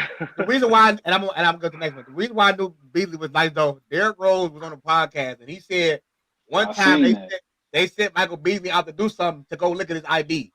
Like this nigga can't be 17. They literally didn't believe that motherfucker was his age. They like, nah, ain't no way. If Derrick Rose and Eric Gordon checking your ID, you a problem. You a problem. We got. Hey y'all. So abide with me, y'all. We got 5 more. This should be a little easy. All right. Start 5 more. Oh, this is easy for me. That's what I'm saying. It should be a little easier. We'll start from the top and on. This is easy for me too. This is easy. Who you got? All healthy. Yeah, everybody healthy. Everybody healthy. All right, I'm starting Rose, benching CP3, cutting Westbrook. Same here. Okay. Yeah, that's the same for me. I ain't even gotta go. Same for me too. Yeah, same for me. I'm starting Westbrook. I'm benching Chris Paul, and I'm cutting Derrick Rose. Who's AP? You want me to explain it? Y'all want me to explain it? We're not doing no Before he even go there, as sad as I am, I gotta agree with P. Wait, you know why? wow. Hold on, Pete. Remember what Mo said? Everybody healthy. It's healthy. Right. Like, Yes. You know why? You know why? Go ahead. Because I seen Russell Westbrook do more with less. I seen Russell Westbrook carry less than Derrick Rose did, and carry and go out there and average a triple-double and put everything on the line every single night with less. But remember, empty calories. But hold on, don't do that. Even with the last thing, I said championship didn't matter. So carrying people don't matter. I'm talking about skill, player, the physique, the motor. Like that's what I'm talking about. Not who you carry, who you have to carry. I know that factors in, Pete, but again, that's too easy. So I want to make it easy for you. Give me Russ, because I like the things that he embodies just as a leader. Like, yes, he's imperfect. He's an imperfect player, but as a leader, to me, I feel like he galvanizes. Like I say, I like that. Like, he's one of those type of guys. Like, man, when you play on his team, like, man, I'll run through a wall for him. I'll run through a wall for him because he putting it out there every night. Like, yeah, I'm cool with, yeah, you might have fucked up, you threw a bad pass, you took a bad shot. Okay, cool, because I know the intention was there. It wasn't like, I don't know. I just got a soft spot for Russell Westbrook. I knew we all was going to agree on this. I just want to throw one thing. P, you say he had the least out of all them two. He also had the most a couple years. I'm going to say Russ had the most. Yes, I'm talking about when he didn't. I'm talking about you were saying you strip them down as a player. It's like, hey, when you had this, when you didn't have all of top tier talent or whatever, I seen him carry more. That's the reason why I like Derrick Rose never had top tier talent. I would say but you also got the benefit of playing in the Eastern Conference, where you only played one good team all playoffs. Where you only had one good team was Miami Heat, and they couldn't beat them. But other than that, who did you play? The Sixers. Who else? Them facts. Name another good team. Name another good team. He was going up against LeBron, Chris Bosh, and Dwayne Wade. Without them, Derrick Rose going to run that East. But you didn't. You didn't beat him. So we can say the same thing. We can say the same thing for Russ. He didn't have Kevin Durant and James Harden though to go and Paul George and Carmelo Anthony. I got a question. And I don't want to prolong the pod, y'all. So I don't want to piss y'all off. Yeah. But if you switch D Rose with Westbrook, do they beat Miami Heat in the final? I think so. If you switch, they still lose. They still lose. I think so. Okay. James Harden was the reason why they lost. It wasn't Westbrook. It was James Harden. Yeah, they still lose. But he also was having games with 10 turnovers in the finals. D Rose not doing that. I'll tell you this: you switch you switch Derrick Rose with Westbrook, Kevin Durant don't leave. But see, we forget. We forget, and I want y'all to go look at the box scores. We forget, and I said this at the time, and I remember because I was saying at the time that I felt like Chris Paul was a better point guard than Derrick Rose. When they played in those games that didn't matter, look at how many stats that Derrick Rose had: 9 for 25, 9 for 26. Where you shooting terrible and you ain't even shooting a whole lot of jump shots. Just go look at them playoffs. But he has to on that team. That team was terrible in scoring. Carlos Boozer was his second option. You got to shoot the ball. Right, but you're not shooting efficiently. That's what I'm saying. So it's not like it wasn't like how people try to make it where it was like, man, I can do whatever I want out here every time. You couldn't. He was limited with that jump shot, and to me, Derrick Rose was not that much of a better passer than Westbrook. You were an aggressive passer. You wasn't like a Chris Paul passer. It wasn't like I'm setting it up and I'm not even looking to score and I can set up a pass. It's like I'm driving here aggressive. They're gonna collapse and then I'm passing. It wasn't like a point guard, like I'm setting everything up, I'm orchestrating. He wasn't that. He wasn't. And I hate to talk about Derrick Rose in that way because I do think his of course his career should have been better. He got hurt early, but that's just the truth. Like I've always felt that way. Like we everybody, because Westbrook got his shortcomings, like Derrick Rose was just this, and I don't think he was that much like they was like this with each other. And I think it's really it's a pick 'em. It's definitely it's a wrong answer. It's definitely close. All right, hey man, I didn't expect that to be a 7-minute dialogue. Respectfully, it's all good though. I'm not mad at it. This shouldn't be another easy. It should be another easy one, I think. All right. Should be easy. Oh yeah, this one. Yeah, this one easy. Go ahead, Pete. Kick it off. Shit. It's not easy. So I'm starting. You just said it was easy, man. Yeah, I had to look again. I'm starting Fox, and I'm gonna bench. I'm benching Maxey. I'm cutting LaMelo. Wow. Yeah. I'm starting Fox. I'm benching LaMelo. I'm cutting Maxey. Go ahead, Mo. I'm starting Fox, bench Maxey, cut Melo. Go ahead, Red. Damn, y'all not gonna make me cut my young boy, man. Who?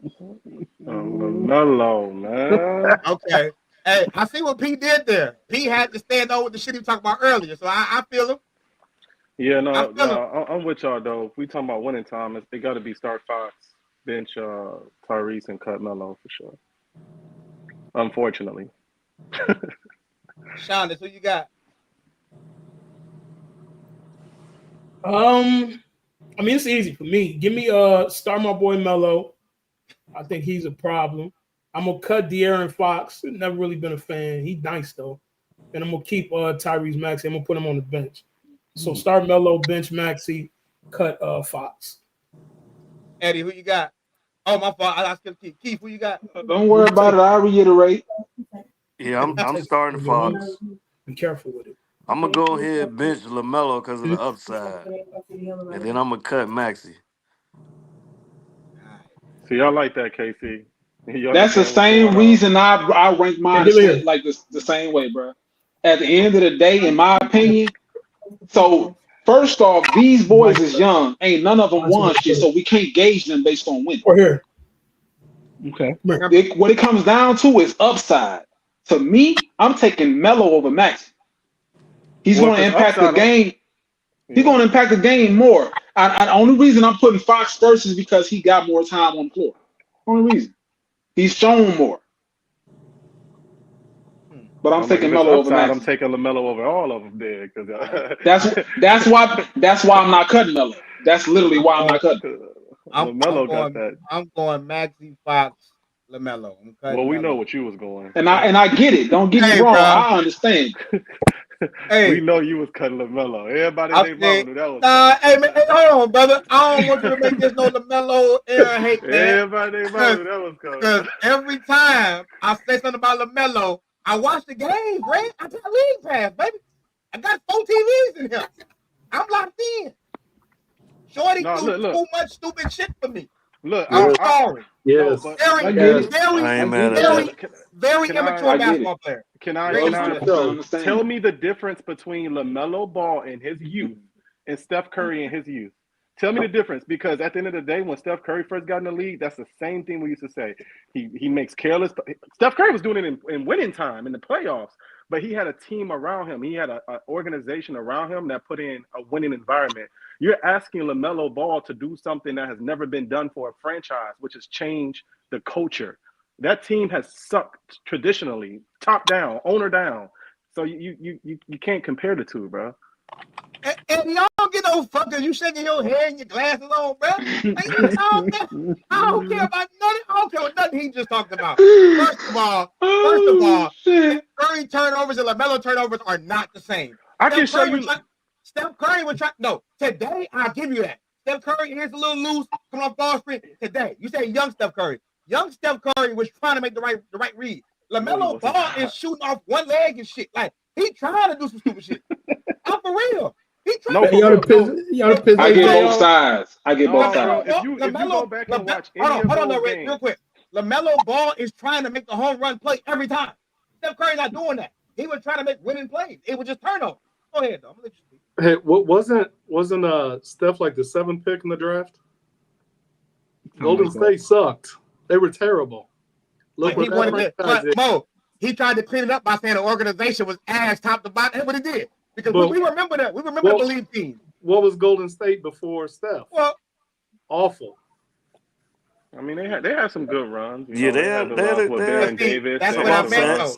With Monte Ellis and Baron Davis, they had the runs with Steven Jackson, Al Harrington. The more you be on the panel, you catch up on cues. Hey, he said all of that, so you couldn't say that shit. I know what he was doing. Go ahead, Eddie.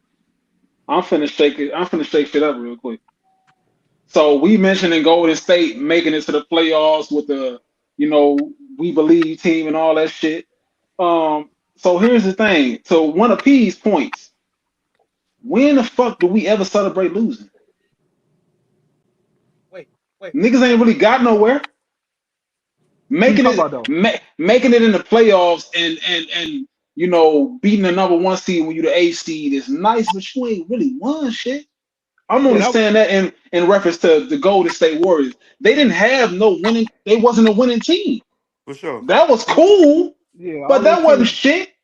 Yeah, all those. That was like 3 years before Steph got there too. Hey man, Eddie is. Hey, hold on, man. Eddie, you fucking scared me, bro. I don't want Real Ray shit. Eddie on these motherfuckers, yo. I'm coming back Thursday. No. These motherfuckers gonna be glued to my face. No. You hear me? Hey, I like this. Shiesty mask, bro. We got 2 more, y'all. We got 2 more, and these are more simpler. These are more simpler. We ain't doing the other stuff no more. We done with the cutting and all that stuff. I lied. I'm sorry. I definitely just lied. This is supposed to be on the last show, but I forgot to post it. Let's go ahead and get through this real quick. Cut one player. Just one. That's easy for me. Yeah, we cut J-Dub. We cut J-Dub. J-Dub gotta go. J-Dub, I'm finna get on all y'all. Go ahead, say it again. Y'all said J-Dub? Y'all said J-Dub? Hold on. Before anybody else go to AJ's point, my first thought, I'm gonna keep it 100 with y'all with Jaylen Brown. Hold on. I know better. Hold on. No. I don't want you to influence nobody. Okay, you said K. Keith, where you going? J-Dub, that's easy. Marcus, where you going? Sorry. Yeah, Jalen Williams. Yeah. I was gonna say Paolo, but Jalen Williams. Mo, where you going? I'm going J-Dub. We're gonna find out how good Jaylen Brown is this year, though. Yes, he is. That's a fact. Right. Shaundus, where you going? Yeah, get rid of J-Dub. Y'all know Paolo, my guy. Cade the next man up, and I think Jay Will gonna have a crazy ass year. So, yeah, get rid of the OKC kid. That was wild disrespecting the We Believe team to Eddie. I'm not disrespecting them. I appreciate that, Dante. All I'm saying is they didn't win. It was nice what they did, but they didn't win. That's all. Okay, I appreciate that. So to my point, y'all cutting motherfuckers who just won, Eddie. Y'all just cutting motherfuckers who just won. So let me ask you this. Come on, you better ask me. If you asking me which one of these motherfuckers I trust to be the number one guy. Facts. Now don't get me wrong, I ain't got the utmost faith in Jaylen Brown, but I'm taking him over Jalen Williams. Facts. That's what it comes down to for me. Yeah, just basically. And Jay Brown has won as the number 2 guy, and then Paolo and he got Finals MVP, bruh. And they number 1 guys over there, so it's kind of hard to. Yeah. I'm sorry, I can't. Yeah, I'm sorry. Ain't nobody on Detroit gonna step up this season and have a better season than Cade Cunningham. It's not happening. No. Hey, Eddie, you need like some theme music or some shit, bro. Like you need like some. Cue the Undertaker theme music, damn it. Bingo. Put that shit on, man. Straight up. All right, man. I'm wearing black and black shades. In the NBA Finals matchup, who would win out of these two teams? You got the 2019 Raptors, 2009 Lakers. Give me the Lakers. Lakers, bro. Come on, man. That's not even close. Come on, man. No, that's Lakers. It ain't close. That ain't close. We only losing to 4 All-Stars. Hey, Trevor Ariza gonna put the clamps on the claw. I ain't gonna say all that. I'm gonna keep it a buck. Trevor Ariza gonna get his ass worked. Yeah. That's the only thing that's happening for the Toronto though. We got one more. We got one more, and I did not expect this final day. So you telling me, respectfully, you telling me that damn, it probably is. That team. The Lakers winning. I mean, the Magic's better than that team. The Orlando Magic's better than that team. No, I'm riding with the claw. I don't care what none of y'all talking about. That Orlando you talking about against the Lakers? Wasn't better than them. Yeah. Or the Magic, Reggie? So I'm just saying. No, I'm talking about against that Lakers team. I'm riding with the claw. So y'all, okay? I appreciate that, Red. I mean, I don't even care about what you pick, but it's people saying not close. So is that Orlando Magic team that better than them? So do we say about the same. Do we think that Raptors team will get him a better run in the finals? No, they would. They would. That'll go like a Raptors team. Yeah, that Raptors team that would go 6 or 7 games. That That Raptors Magic team team was good though. That I think matchup with that they 09 took them Lakers 7. team perfectly. Hey, put it back up for me, Pete. Put it back up for me, AJ. That's a hell of a lineup. That's a hell of a lineup. That Raptor team is good. What the benches look like? Gary Trent coming off the bench. You got Odom. You got Odom. Who was the 6 man for us? Who was it? Shannon? Odom. No, great. Lamar Odom. Yeah, Lamar. Then Shannon, Vucevic. Oh, we was gonna walk. I think Jordan Farmer on that team. Jordan Farmer. Hold on though, but don't forget they got Norman Powell, Fred VanVleet, my boy, what's my other boy? Ibaka. Ibaka on that team. Yeah, that's what I'm saying, man. Y'all crazy, bro. Okay. I stand corrected. When you factor in the bench and shit like that, it's a closer thing, but I'm still taking the Lakers. I'm still taking the Lakers. Okay, listen. Lakers.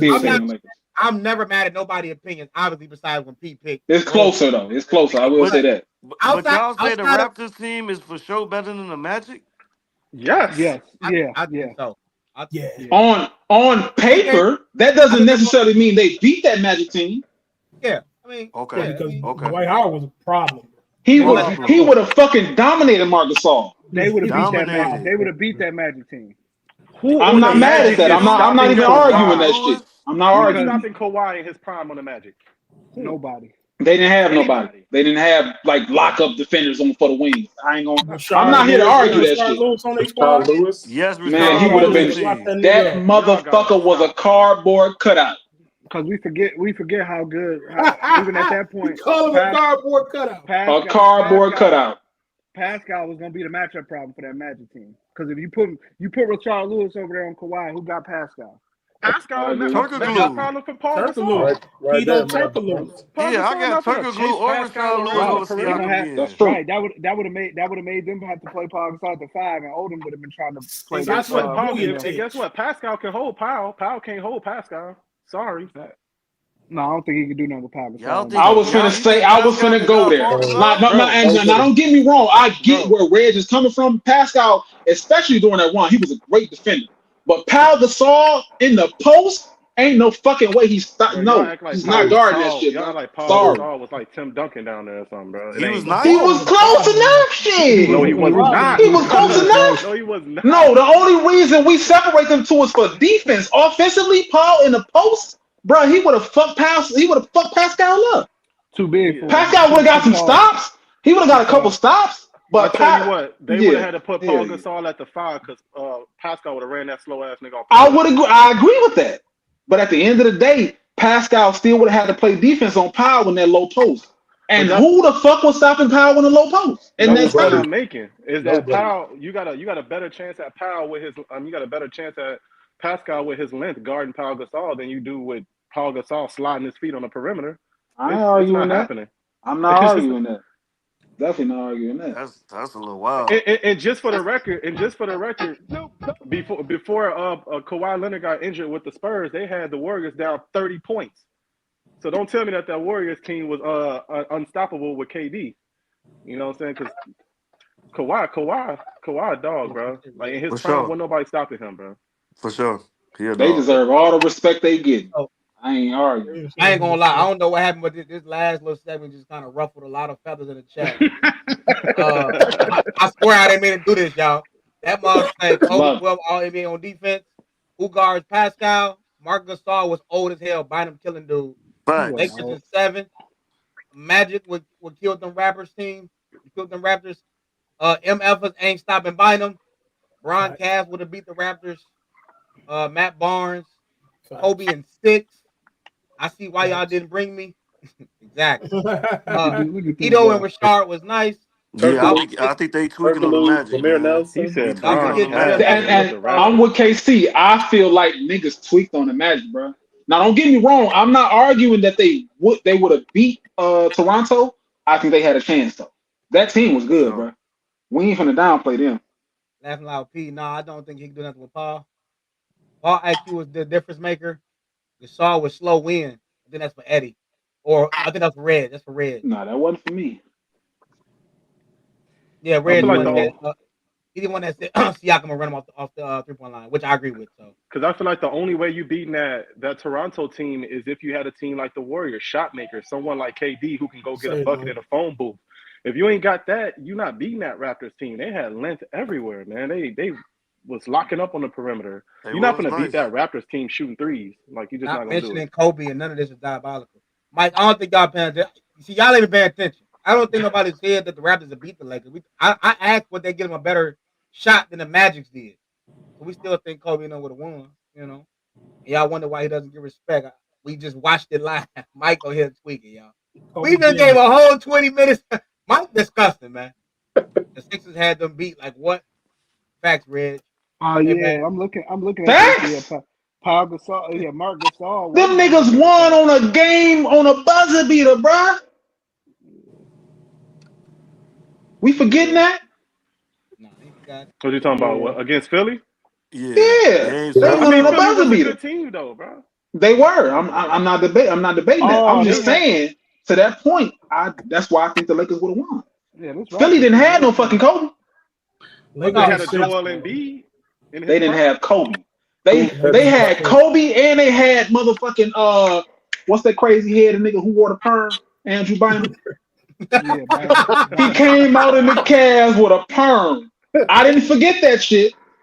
Hey, as crazy as Bynum was on any given night, that motherfucker was a problem. Yeah, Andrew Bynum was a monster. He was a problem. Act like those Raptors were good is crazy, man. Hey, they were good. I ain't gonna do all that, Mike. Because I love my sport, I'm not gonna disrespect no champion. We're not doing that. Bro, Lamar Odom. Kawhi was putting up historical numbers in the East, and KD was putting up historical numbers in the West in the same playoff season. Like, let's just like historical, like what? Like the efficiency. Oh, okay. The efficiency in which they were shooting at. Fisher like him and Kawhi was doing some crazy stuff. That's a beautiful thing, right? That's a beautiful thing. But efficiency is not taken away from what Kobe was going to do to them.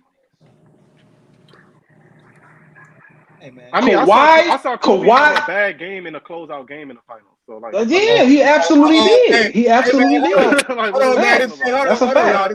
It's going somewhere where no, man. No. Go ahead. I ain't gonna do that. Get blown out The title is called Kobe Bryant Memories, man. We ain't doing this, man. You chat Warriors. I'm gonna read these last 5 and that's it, man. We're gonna get out of here. Shannon Brown was going crazy. Jordan Farmar. All right, Shannon Brown was going crazy. He's crazy for mentioning Jordan Farmar. No, but Shannon Brown was going crazy. Jordan Farmar was starring his role, bro. He played his role well. For sure. Jordan fucking Farmar. All right, man. Played his role well. Kobe embraced him. He was a big problem. The Raptors were solid as fuck. Mike Taylor tripping. Sasha was shooting the ball at a high clip. 1,000. He had a bad shooting game. He missed the first 8 shots. I think he finished well and had 17 rebounds. All right, but we're not. Hey, no Kobe slander here. Not tonight, at least. Hey, it's been a great pod. We appreciate everybody that was out there and tuned in for the 2 hours. Everybody that was locked in, liking, commenting, and sharing. We appreciate you as well. Again, shout out to Coach Mo, TLC women's basketball coach. They went to nationals last year. Got a nice little trophy. Have we ever done that before? First time ever. Congratulations. First time ever. That's what's up. Congrats. So love it. So again, everybody in the chat, make sure you guys come out to games starting up in October, November-ish. November. Yep. November. Right, I'm gonna slide on out there. Lake County for the win. I'll be there. Yeah. Come on out there. Come on out there. Shout out to my fiance Olivia. She's also on the team. So my boy Gage, congrats to that. And again, have my boy KC Keith on here. It's my guy, man, my brother out there doing this thing. Appreciate you for coming on, my guy. So appreciate you, family. But as always, man, stay elite. Y'all know the vibe. Everything I came for, everything I made for. Oh God, oh God, oh God. I'ma get everything I came for, everything I made for. Oh God, oh God, It's what they want. Let's get it. We depended on our brothers when that rain came. To lose it all, I stood tall and remained sane.